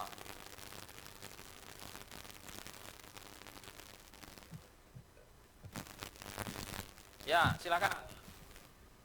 Baik, saya Rudi Hartono dari Bardatu Waikanan. Sebelumnya kami ucapkan terima kasih kepada Pak Alimin Abdullah selaku perwakilan kami DPR RI mewakili Lampung 2 atau Dapil 2. Gini Bang, ini menarik nih berbicara bisnis nih Bang. Ini kan terlalu banyak kebocoran data. Saya hanya pengen bertanya, bagaimana sih Bang cara menganalisis aplikasi demi kepentingan bisnis kita biar data-data kita ini tidak tercuri atau bocor gitu Bang. Mungkin itu. Terima kasih. Sudah cukup. Pertanyaan Rudi Hartono itu bagaimana aplikasi kita ini supaya tidak bocor, dicolong orang atau dibuka orang. Ini terkait dengan pembahasan Undang-Undang Perlindungan Data Pribadi ini mungkin masih dibahas di DPR. Mungkin ada info dari Bapak Alimin. Saya persilakan. Ya, prinsipnya apapun milik kita, apapun harta kita memang harus kita sendiri yang melindunginya yang utama. Di samping negara, undang-undang dan aparatnya. Jadi yang pertama memang kita sendiri harus memahami bagaimana kita berusaha secara pribadi melindungi semua milik kita, apapun perangkat yang kita punya. Sistemnya, datanya, propertinya, itu memang kewajiban kita yang pertama. Nah tentu walaupun kita sudah berusaha, ada saja orang yang nakal, yang jahat, yang mengganggu atau melakukan pelanggaran. Nah, di situ letaknya negara. Negara ada aparat dan negara ada perangkat hukumnya. Kalau dia sudah ternyata melanggar, maka ya kita harus serahkan sama perangkat negara yang menegakkan. Nah, hal-hal yang seperti inilah yang diatur dengan Undang ITE dan juga sekarang kita sedang kembangkan cyber itu yang untuk melindungi kegiatan-kegiatan kita di bidang internet ini. Jadi kita sedang menyiapkan semua itu buat perangkat negara, alat negara, dan kita sendiri yang ingin bermain di dunia internet ini juga harus benar belajar bagaimana melindunginya. Sama dengan Anda bagaimana melindungi rumah Anda, melindungi kendaraan Anda. Yang pertama kita harus tahu. Jadi di sini nih yang perlu kita pelajari seperti yang kita adakan hari ini. Dan di sini tempatnya kita bertanya kepada pakar-pakarnya ini. Nah, jadi menurut saya ini sesuatu pertanyaan yang bagus dan memang harus kita sama-sama usahakan agar kita bisa melindungi hak-hak kita itu dalam segala aspek sebetulnya, bukan hanya di bidang bisnis digital ini, bukan hanya sekedar data-data. Jadi semua kita memang harus berusaha memahami bagaimana melindungi milik-milik kita. Itu yang bisa saya sampaikan ya. Terima kasih. Sambil menunggu Undang-Undang Perlindungan Data Pribadi yang dibahas di DPR antara Komisi 1 dan Kementerian Kominfo, mari kita hati-hati melindungi data-data kita, jangan sembarangan memberikan data terhadap orang yang tidak kenal. Ini supaya kita lebih aman karena di dunia digital ini lebih rentan data kita dicuri orang ketimbang kita secara langsung, karena yang mencuri juga tidak tahu orangnya di mana gitu. Mungkin ada tambahan, silakan Bang Munir. Iya. Kalau kita mau melihat ya, bahwa ternyata perlindungan data itu penting. Ya. Kalau kita baca media-media ya, banyak juga e-commerce yang ternyata datanya jebol gitu. Bahkan tidak cuma e-commerce yang swasta tadi, misalnya data data pemerintah juga kadangkala dengan proteksi yang sudah ekstra effort, ekstra ketat, tetapi masih ada saja orang yang iseng ya, yang melakukan tindakan kriminal dengan menjebol data dan mencuri data orang dan memperjualbelikannya. Itu hal-hal yang memang ada sisi negatif dari digitalisasi tadi. Tetapi lagi-lagi seperti yang disampaikan oleh Pak Alimin tadi, bahwa proteksi terhadap informasi dan data kita itu harus dimulai secara personal dengan kehati-hatian yang sangat tinggi. Karena data digital yang kita sampaikan, misalnya kita registrasi salah satu e-commerce misalnya, itu kan data kita lengkap di publikasi. Apabila misalnya akun kita ini mau di orang atau mau dijual orang, di situ kan kita baca dulu ketika kita mau meng-approve mau menggunakan satu aplikasi, kan biasanya ada perjanjiannya untuk menggunakan aplikasi itu, ya. Di situ saya kira jangan sampai kita main setuju-setuju saja begitu. Misalnya gini ya, data Anda ini akan kami gunakan seperlunya untuk kebutuhan yang lain di luar kegiatan ini gitu. Misalnya, hal ini juga akan berdampak gitu. Makanya kan kalau kita pegang smartphone itu kan, kalau kita mendownload berbagai aplikasi, ternyata aplikasi-aplikasi itu juga tersambung ya, linked dengan aplikasi-aplikasi lainnya. Sehingga data kita itu mengalami borderless gitu, tidak terbatas hanya pada aplikasi yang kita gunakan, tapi juga pada aplikasi-aplikasi lain. Sehingga ketika mau menggunakan satu aplikasi, baik e-commerce maupun apapun, game online dan apapun yang kan sekarang itu kan trennya anak-anak milenial itu kan game online ya.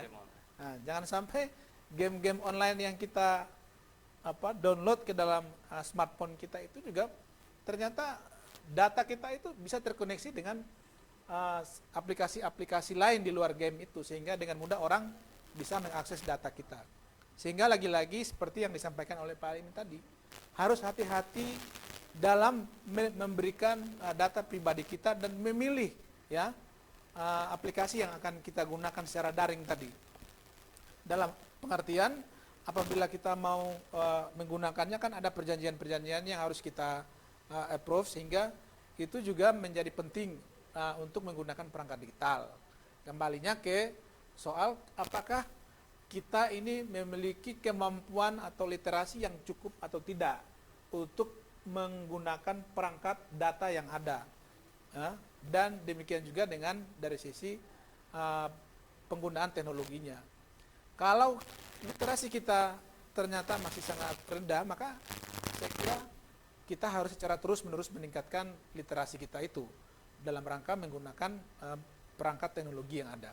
Jadi memang banyak sekali pilihannya, tetapi kalau literasinya tidak cukup, maka kita main asal download, ternyata tidak sadar ya, download itu kan ya terkoneksi dengan nomor kontak kita, nomor NIK kita dan lain sebagainya, sehingga identitas kita itu tersebar, dan apabila kita tidak hati-hati dalam memberikan persetujuan terhadap aplikasi yang akan kita gunakan, itu berdampak fatal terhadap data kita. Tetapi lagi-lagi tentu negara dalam hal ini berkapasitas untuk melindungi warga negaranya dalam hal penggunaan data pribadi. Maka DPR bersama pemerintah memang sekarang itu lagi giat-giatnya melakukan membahas tentang undang-undang perlindungan data ya, kalau saya tidak salah. Sehingga harapannya ke depan itu bisa menjadi nyata, sehingga dengan adanya perangkat undang-undang itu data pribadi kita yang ada di perangkat digital ke depan bisa terlindung dengan baik sehingga tidak disalahgunakan. Saya kira seperti itu. Ya. Terima kasih Bang Munir. Jadi poinnya adalah Saudara Rudi, terus tingkatkan literasi kita. Walaupun seandainya nanti undang-undang perlindungan data pribadi ini nantinya akan disahkan oleh DPR, tapi literasi kita itu tetap harus kita tingkatkan. Namanya melindungi, yang melindungi pemerintah, kita sendiri tidak melindungi data kita sendiri, tetap juga nanti bisa jebol. Oleh sebab itu literasi kita, khususnya tadi penanya Saudara Rudi, terus ditingkatkan agar kita mampu melindungi data kita sendiri dari orang-orang yang tidak bertanggung jawab. Selanjutnya yaitu Saudara Nana. Saya persilakan, angkat tangan Nana.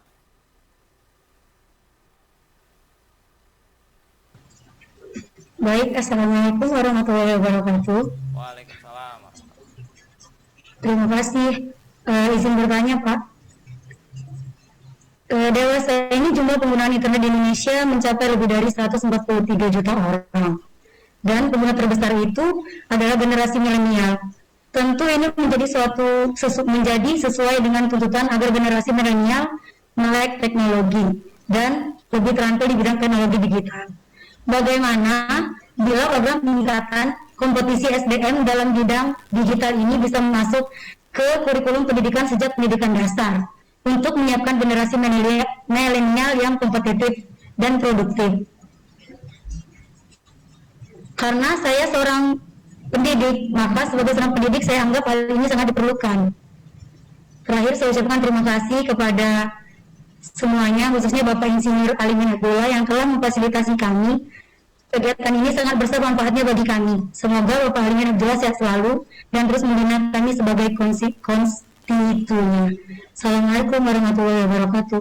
Waalaikumsalam warahmatullahi wabarakatuh. Saudari Nana ini berharap nanti ada kurikulum khusus, yaitu materi tentang atau pendidikan literasi yang masuk di dunia pendidikan mulai SD hingga pokoknya di pendidikan dari SD hingga perguruan tinggi. Mungkin nanti bisa didorong oleh Pak Alimin di DPR. Mungkin bisa ini Pak Alimin, saya persilahkan untuk menanggapi harapannya ini masuk ke kurikulum pendidikan, Pak Alimin. Ya, terima kasih. Saya kira apa yang dia sampaikan itu sesuatu yang saya sepakati. Bahkan memang sebetulnya pemberitahuan masalah digital ini tidak hanya juga masalah teknis, juga masalah hukumnya. Karena kalau tidak memahaminya dan tidak diberikan kepada pengguna baru ini akan hanya terkena korban karena tidak memahami apa yang dia sudah langgar. Jadi menurut saya ini suatu ide yang bagus dan barangkali sekarang mau sistem pendidikan kita memang sedang lagi mau dirubah-rubah nih kalau saya lihat. Bahkan kalau pendidikan agama malah kabarnya akan dikurangi itu atau dihilangkan.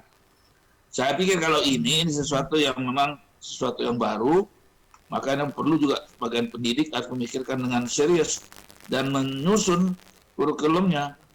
Dan saya pikir betul itu mesti dari dasar. Karena sekarang pun secara mendadak tiba-tiba pelajar-pelajar SD pun sudah berhadapan dengan internet ini.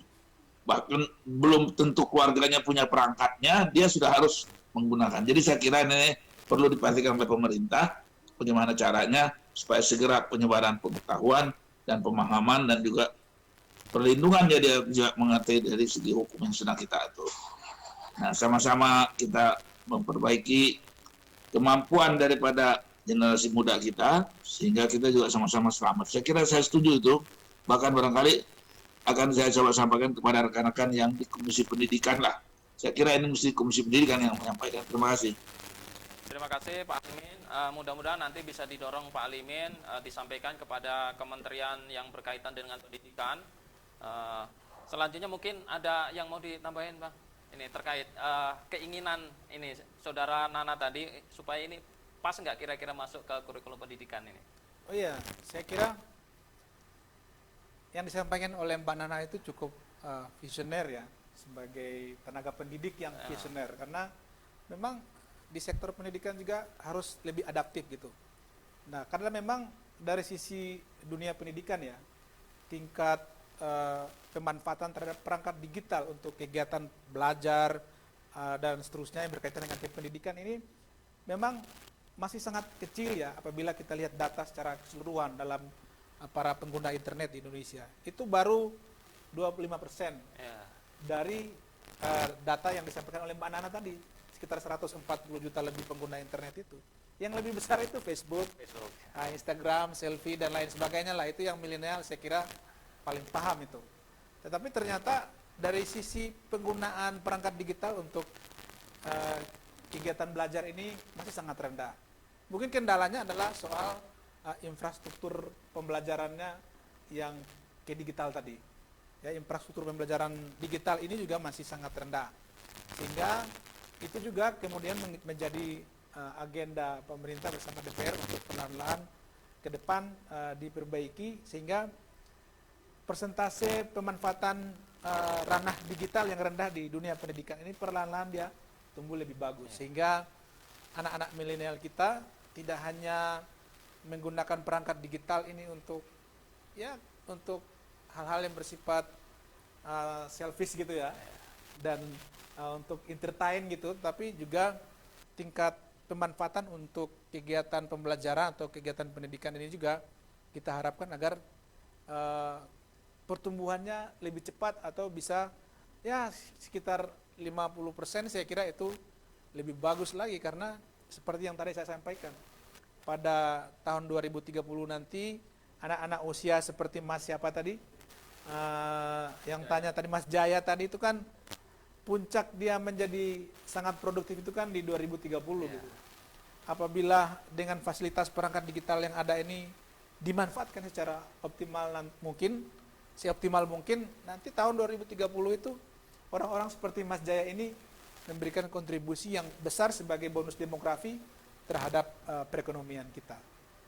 Dengan data pemanfaatan perangkat digital di dunia pendidikan yang rendah ini, saya kira usulan Mbak Nana itu sangat visioner dan patut berterima kasih juga kepada Pak Alimin yang mana hari ini adalah membuka informasi itu kepada kita bahwa dengan kegiatan ini ternyata sektor pendidikan dan digital itu masih sangat rendah, sehingga ini ke depan memang harus terintegrasi dengan kurikulum pembelajaran kita sehingga ada istilah belajar digital itu perlahan-lahan dia tumbuh lebih cepat dan lebih baik.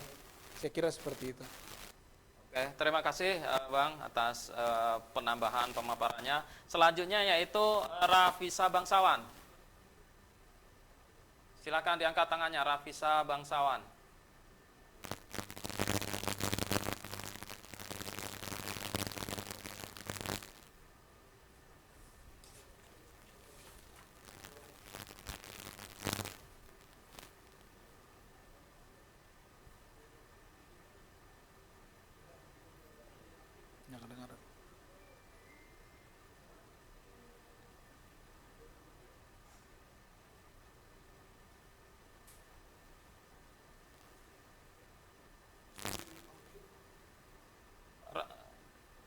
Suaranya tidak kedengaran, Rafisa.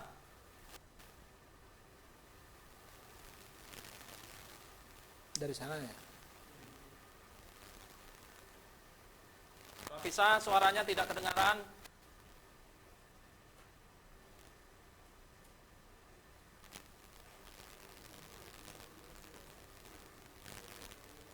Dibuka dulu, Rafisa.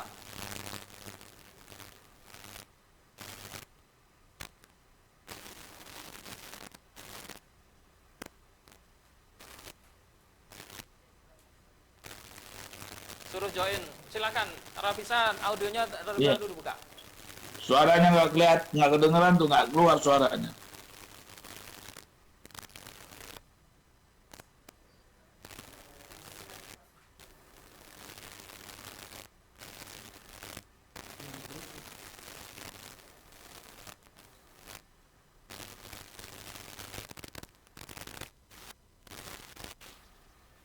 Oke, penanya berikutnya yaitu dari Utara.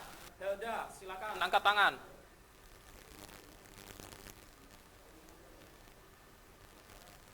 Helda dari Lampung Utara, Heldawati.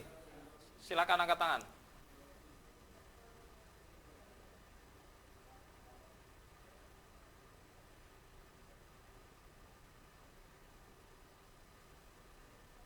Unmu.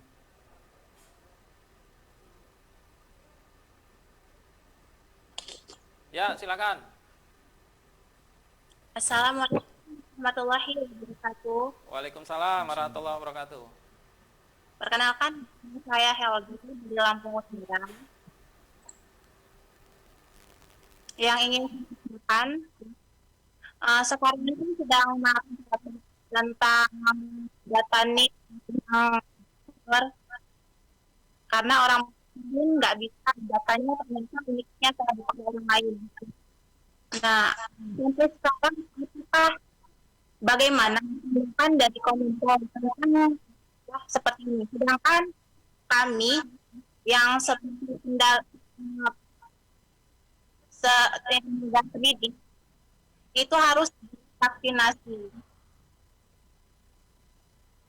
Terima kasih. Suaranya putus-putus, Saudara Hilda. Cari sinyalnya yang agak bagus. Suaranya putus-putus. Diulangi lagi. Bagaimana? Pindah sudah geser.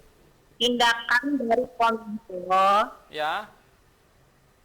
tentang masalah beredarnya data NIK yang bocor sehingga tidak bisa vaksinasi.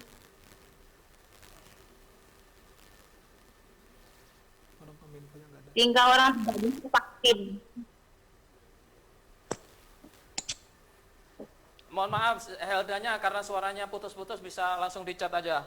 Nggak ini mungkin sinyalnya di sana kurang bagus. Kita ke berikutnya terlebih dahulu sambil menunggu sinyal dari Heldawati bagus. Jajak dari Kabupaten Lampung Timur.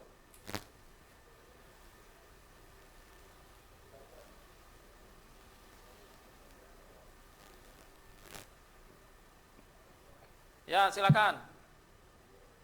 Baik, Assalamualaikum warahmatullahi wabarakatuh. Selamat siang menjelang sore.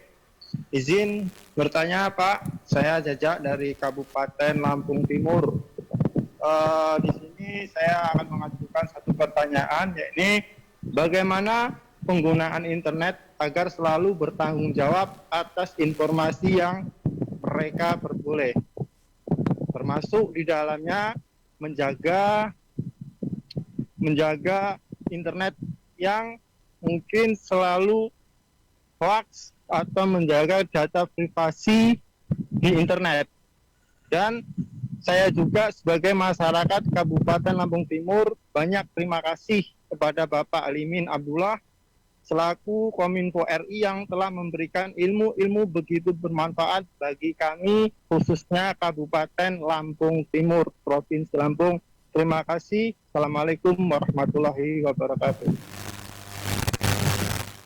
Terima kasih. Intinya Jajak itu menanyakan bagaimana kita ini menyaring berita itu, berita yang benar dan berita yang salah itu seperti apa yang benar itu. Silakan Bang. Ya. Baik. Memang fenomena hoax ini menarik ya dalam kehidupan sosial dan terutama politik kita ya. Kalau kita lihat berita-berita hoax yang berkaitan dengan informasi tentang pemerintah, berkaitan dengan informasi tentang politik, itu paling ramai ya diperbincangkan di semua platform sosial media, baik itu Facebook maupun di Twitter dan Instagram. Nah, sekarang itu juga kalau kita lihat media-media ini kan untuk meningkatkan tingkat rasio keterpautannya, media-media mainstream ya seperti berita-berita online itu dia juga tersambung dengan akun sosial medianya dalam rangka untuk meningkatkan rasio keterpautannya agar lebih banyak dibaca oleh masyarakat. Nah, terkadang sosial media ini juga kalau tidak digunakan secara bijak, maka itu juga menjadi pusat atau sarang daripada penyebaran berita-berita hoax gitu. Kadang-kadang beritanya ini judulnya bisa didesain sedemikian rupa sehingga antara cover dan isi itu berbeda. Nah, makanya kita sebagai konsumen, sebagai masyarakat yang menggunakan perangkat digital untuk mengakses berbagai sistem informasi ini juga harus lebih bijaksana dan lebih hati-hati dalam mengakses informasi-informasi tersebut. Harus benar-benar diverifikasi dan dibaca secara lengkap. ini media sumbernya dari mana, narasumbernya siapa saja, link medianya ini benar atau tidak, itu harus dipastikan agar jangan sampai kita termakan oleh berita-berita hoax yang beredar. Misalnya beberapa hari ini kan rame tuh di sosial media bahwa nanti dalam beberapa waktu ke depan ini matahari akan terbit dari barat gitu. Itu bahkan berita hoax itu sudah sampai pada tingkat internasional dan di-share secara luas tuh. Dan itu juga dikonsumsi oleh media-media mainstream yang ada di negara kita, di media-media seperti Kompas dan lain sebagainya juga mengkonsumsi informasi itu. Ternyata setelah ditelusuri, diverifikasi, ternyata itu juga informasi hoax gitu. Dan Infocom sendiri juga sudah punya semacam tools untuk memverifikasi berita-berita yang sifatnya hoax gitu. Sehingga kalau ada informasi itu saya kira tidak langsung, kan lebih banyak itu di-share ke grup kanal-kanal WhatsApp ya. Beritanya ini baik terverifikasi atau tidak, pokoknya main share saja di kanal WhatsApp kita. Demikian juga di-share ke timeline Facebook kita atau Instagram kita atau Facebook, sehingga semakin meningkatkan share daripada informasi-informasi yang hoax tadi. Yang saya kira semuanya kembali kepada kita, baik sebagai orang yang menyebarkan informasi itu atau sebagai orang yang terbiasa menyebarkan informasi, gunakanlah media sosial sebagai perangkat digital untuk menyebarkan informasi ini secara bijak dari sisi orang yang sering menyebarkan informasi. Demikian juga kita sebagai konsumen atau orang yang setiap hari disuguhi berbagai informasi yang ada dalam sistem informasi digital. Kita juga harus bijaksana dan benar-benar memverifikasi distribusi informasi yang begitu masif sampai kepada ruang yang paling sempit dan paling privat dalam kehidupan sosial kita. Kalau tidak diverifikasi secara benar, maka kita akan menjadi korban daripada hoax itu sendiri. Jadi kuncinya adalah sebagai pengguna media digital untuk kegiatan sosial kita, lebih hati-hati lagi dan lebih bijaksana dan lebih teliti apabila mendapatkan informasi-informasi yang di-share melalui media sosial dan lain sebagainya. Jangan langsung ditelan bulat-bulat, disampaikan, itu bisa menimbulkan kekacauan sosial dalam skala yang lebih besar, bisa terjadi seperti itu apabila disalahgunakan. Sehingga pertumbuhan media digital yang begitu tinggi ya di Indonesia khususnya, seiring dengan pertumbuhan perangkat digital ini juga terkadang media itu kan juga dalam memberikan informasi harus dilihat betul apakah sesuai dengan kriteria atau prinsip-prinsip jurnalisme atau tidak. Itu juga banyak sekali. Terkadang datanya tidak ada tetapi judulnya sudah memberikan kesan yang buruk atau impresi yang jelek terhadap para pengguna informasi. Sehingga siapa tadi? Saya kira agar informasi di sosial media itu tidak mudah memprovokasi kita, ya harus lebih bijaksana menggunakannya. Harus lebih teliti menyaring informasi-informasi yang datang, sumbernya dari mana, jangan sampai ini adalah merupakan bentuk rekayasa teknologi digital yang bersifat informasi grafis, yang itu akan menyesatkan dan membuat kita ini semakin saling membenci berdasarkan sara dan lain sebagainya, sehingga itu justru memberikan dampak yang negatif terhadap kita. Saya kira demikian. Oke, terima kasih. Jadi Saudara Jajak, sebelum menge-share berita seperti yang ditekankan Kanda Munir tadi, ditelaah terlebih dahulu. Jadi kita jangan lebih mengedepankan pakai jempol kita. Terkadang kita tanpa berpikir lebih mendulukan jempol kita ketimbang akal pikiran kita. Jadi ketika ada berita, ditelaah dulu apakah berita ini benar, berita ini bermanfaat, baru kalau bermanfaat kita share. Tapi kalau tidak bermanfaat ya kita hapus. Karena kebanyakan yang masuk ke ranah hukum, yang kena bui itu justru orang yang share. Ketika orang yang utamanya, dalam utamanya yang ngebuat berita itu justru aman-aman aja. Karena inilah persoalannya, masyarakat ini tanpa berpikir ulang, ini ada berita bagus langsung aja di-share tanpa berpikir apakah ini ada manfaatnya, ini ada dampak negatifnya itu. Itu tadi penjelasan pertanyaan dari Saudara Jajak. Ini sudah ada di chat, yaitu saudara Hildawati tadi, karena tadi suaranya putus-putus. Hildawati mengecat, yaitu ini terkait perlindungan data pribadi lagi, Pak Alimin. Ini sebuah kasus bahwasanya memang beberapa minggu yang lalu atau beberapa hari yang lalu, ini terkait dengan peserta yang akan masyarakat yang akan melakukan vaksin. Namun nick-nya ini sudah dipakai orang lain sehingga dia tidak bisa vaksin dengan alasan nick orang tersebut tidak bisa dipakai lagi. Ini khawatirnya dari Helda ini menyasar ke pendidik, sedangkan pendidik ini kan wajib untuk melakukan vaksin. Khawatirnya nanti nick-nya bocor juga. Itu mungkin ada penjelasan dari Pak Alimin. Saya persilakan.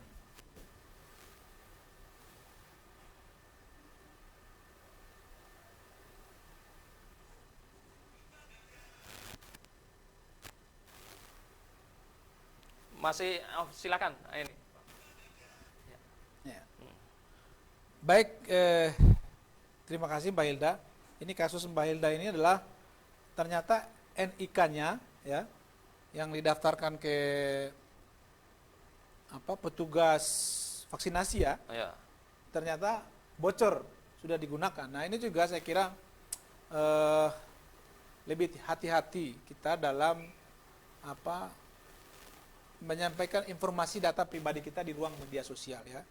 Kadang kan kita suka ceroboh ya, memposting misalnya KTP kita atau kartu keluarga kita untuk hal-hal yang saya kira tidak perlu, sehingga itu bisa diakses oleh orang gitu. Ya. Kalau apabila data atau informasi yang kita share ini ya dengan mudah di-share oleh orang. Anda kan ada tuh yang selfie sambil megang KTP-nya atau kartu keluarganya untuk hal-hal tertentu misalnya, itu juga bisa menyebabkan orang lain dengan mudah mengakses data pribadi kita. Apalagi untuk vaksinasi itu kan penting. Apabila data kita sudah dipakai oleh orang untuk vaksinasi, ya otomatis tidak mungkin terjadi pendobelan data kan. Sehingga saya kira untuk Mbak Hilda ini, ya hal yang saya kira berkaitan dengan teknis ya, yaitu kehati-hatian kita dalam mendistribusikan informasi data pribadi kita di ruang publik gitu. Sehingga jangan sampai dengan kecerobohan itu menyebabkan orang lain dengan mudah mengakses data pribadi kita seperti kasus Mbak Hilda tadi ya. Sehingga saya kira ini memang harus, kalau mau mencari jalan keluarnya ya harus ke Dukcapil setempat untuk memverifikasi kembali data otentik dari Mbak Hilda. Tapi pesan dari kasus Mbak Hilda ini adalah kepada para partisipan webinar pada siang hari ini adalah agar berhati-hati dalam mendistribusikan informasi data pribadi kita di media sosial. Khususnya misalnya KTP atau SIM atau kartu keluarga kita jangan sampai di-share gitu, misalnya lagi di kantor kelurahan ngurus apa gitu, nah, misalnya terus tiba-tiba share sambil megang KTP gitu kan, orang bisa dengan mudah untuk mengakses data kita. Demikian juga menggunakan aplikasi media seperti yang sudah saya sampaikan tadi, ya, menggunakan media-media digital seperti e-commerce dan lain sebagainya harus dibaca lebih teliti Mbak Hilda, sehingga jangan sampai dalam poin-poin pertujuan untuk menggunakan aplikasi e-commerce atau aplikasi digital lainnya itu, jangan sampai kita memberikan persetujuan agar e-commerce itu juga bisa secara bebas menggunakan data atau informasi pribadi kita. Sehingga lagi-lagi harus lebih hati-hati dalam memberikan informasi data pribadi kita. Apalagi data pribadi kita itu ya terkoneksi dengan akun bank kita, dengan macam-macam hal yang bersifat dengan hal-hal yang vital ya, berkaitan dengan kehidupan kita sehari-hari. Kalau tidak hati-hati ya bisa-bisa berdampak serius terhadap kita, seperti kasus yang dialami oleh Mbak Hilda tadi. Sehingga menurut saya dari kasus Mbak Hilda ini ya memberikan pelajaran kita pada dua hal, yaitu yang pertama lebih berhati-hati mendistribusikan informasi data pribadi kita di media sosial dan membaca dengan teliti persetujuan-persetujuan yang akan kita approve dalam setiap menggunakan perangkat digital yang ada di smartphone kita. Saya kira demikian. Oke, kita sudah di penghujung acara. Mudah-mudahan acara diskusi kita pada hari ini menambah wawasan sehingga generasi milenial yang ada di Provinsi Lampung, khususnya konstituen dari Bapak Alimin Abdullah ini, kedepannya siap menghadapi demografi di tahun 2030. Jangan sampai kita sudah sampai 2030 kita masih kebingungan lagi. Masih gaptek, masih gaptek. Jadi menggunakan teknologi bagaimana? Generasi milenial harus lebih maju ketimbang generasi yang sebelumnya. Sebelum ditutup acara ini mungkin ada kata penutup dari Kanda Munir, silakan. Ya, saya closing statement saya adalah pertumbuhan digitalisasi ini menyediakan kita berkelimpahan hal-hal yang berkaitan dengan kehidupan sosial dan kehidupan secara ekonomi, memberikan benefit secara sosial dan memberikan benefit secara ekonomi. Namun masalahnya adalah apakah literasi kita baik dalam memanfaatkan data digital maupun memanfaatkan perangkat teknologi digital ini sudah mumpuni atau tidak. Apabila kita masih terbelakang, masih tertinggal dalam hal literasi digital, baik itu berkaitan dengan data dan pemanfaatan perangkat teknologinya, maka saya kira kita secara terus-menerus memupuk, meningkatkan, dan mengembangkan kemampuan literasi digital kita lebih baik.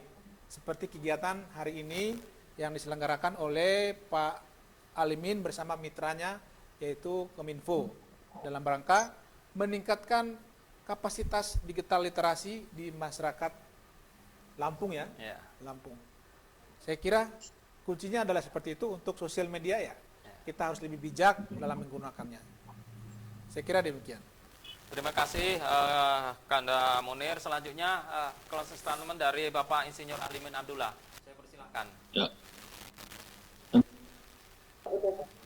Bismillahirrahmanirrahim. Alhamdulillah akhirnya acara kita hari ini sudah berlangsung dengan baik. Saya sangat berharap ini ada besar manfaatnya. Dan ini juga berikan informasi kepada rekan-rekan yang belum pernah sempat ikut. Ini saya kira masih berlanjut nanti kerjasama ini dengan Menkominfo dan kita akan adakan hal seperti ini. Jadi kepada teman-teman yang belum pernah sempat dan juga ingin supaya segera menghubungi siapa yang biasa menyebarkan pendaftarannya. Saya berharap ini ada manfaatnya dan kita sama-sama memanfaatkannya dengan baik, sehingga apa yang dikeluarkan oleh negara dalam biaya termasuk perangkat internet dan juga sarana-sarana lainnya bisa berguna buat bangsa kita. Itu saja barangkali harapan saya, mudah-mudahan acara ini terus bisa kita kembangkan dan pada pelaksanaan berikutnya tambah maju sehingga hal-hal yang dianggap Anda penting bisa Anda tanyakan dan para pakar yang kami datangkan juga bisa mampu menjawab, memberikan solusinya. Terima kasih. Lebih kurang saya mohon maaf. Wassalamualaikum warahmatullahi wabarakatuh. Waalaikumsalam warahmatullahi wabarakatuh. Terima kasih Bapak Alimin Abdullah. Kata terakhir dari Pak Alimin yaitu harapannya bagi peserta yang ikut acara pada siang menjelang sore hari ini bisa membagi ilmunya kepada masyarakat yang lain, generasi milenial yang lain, karena memang kegiatan kita Zoom kita hari ini pesertanya terbatas. Oleh sebab itu harapannya nanti dapat disampaikan kepada masyarakat di lingkup konstituen dari Bapak Alimin sehingga kegiatan sore hari ini bisa dapat bermanfaat khususnya masyarakat Provinsi Lampung. Terakhir saya mohon maaf apabila ada kesalahan dalam memandu acara diskusi kita hari ini. Kepada Allah saya mohon ampun. Saya akhiri billahi taufik wal hidayah. Wassalamualaikum warahmatullahi wabarakatuh. Waalaikumsalam warahmatullahi wabarakatuh. Terima kasih Bang Edi yang telah memandu jalannya sesi diskusi kita pada sore hari ini. Sampai bertemu lagi Bang Edi. Teman-teman semuanya, nggak berasa nih kita sudah berada di penghujung acara. Tapi sebelum berpisah nih teman-teman semuanya, sebelum aku say goodbye sama teman-teman webinar ngobrol bareng legislator sore hari ini, aku mau mengucapkan selamat dulu nih buat teman-teman yang tadi sudah beruntung untuk bertanya langsung kepada narasumber kita. Selamat ya, yang pertama untuk Jaya Harman. Hai. Selamat juga untuk Rudi Hartono. Selamat juga untuk Nana. Boleh dong di on cam kan teman-teman kameranya, dadah-dadah ke kamera biar Sally bisa melihat nih semangat dan antusias pemenang kita sore hari ini. Selamat juga untuk Heldawati Ilham, dan yang terakhir selamat untuk Jajak. Teman-teman semuanya, buat teman-teman yang belum beruntung nih sore hari ini untuk bertanya langsung mendapatkan door prize kepada narasumber kita, tenang aja teman-teman, masih banyak banget sesi diskusi lainnya. Kalau tadi kata Bapak Insinyur Alimin Abdullah ya, acara ini akan terus berlanjut. Jadi teman-teman masih banyak banget nih sesi diskusi dan kesempatan lainnya bisa teman-teman ikutin ya. Bisa ngobrol bareng, bisa diskusi bareng, bonusnya dapat door prize teman-teman semuanya. Jadi nanti kalau teman-teman mendapatkan informasi tentang webinar ngobrol bareng legislator, boleh di-share ke Bapak, Ibu, teman-teman, adik, pasangan, atau siapapun. Karena teman-teman gak mau kan kalau teman-teman hanya pintar sendirian aja, jadi kita harus pintar bareng-bareng, apalagi di ruang digital tentunya ya teman-teman ya. Teman-teman, aku mau mengucapkan terima kasih sekali lagi ini untuk moderator dan narasumber kita sore hari ini. Pertama, terima kasih untuk Bapak Insinyur Alimin Abdullah selaku anggota Komisi 1 DPR RI fraksi Partai Amanat Nasional. Terima kasih juga untuk Bapak Samuel A. Pangrapan selaku Ditjen Aptika Kemkominfo Republik Indonesia. Dan yang terakhir, terima kasih untuk Bang Abdul Munir Sara selaku pemimpin redaksi faktual.co.id. Terima kasih juga untuk moderator kece kita Bang Edi Bisri Mustafa, dan tentunya terima kasih kepada seluruh peserta webinar ngobrol bareng legislator yang sangat-sangat luar biasa sore hari ini. Teman-teman semuanya, tetap nih saling mengingatkan teman-teman semua untuk menjaga protokol kesehatan ya teman-teman, karena kita masih berada di situasi pandemi. Rajin-rajin mencuci tangan, memakai masker, dan menjaga jarak. Dan yang paling penting teman-teman, menghindari kerumunan, karena ini adalah tugas kita bersama untuk memutus mata rantai penyebaran COVID-19. Teman-teman semuanya, Marseli Putri pamit undur diri ya. Mohon maaf kalau ada salah-salah kata atau ada salah-salah penyebutan nama.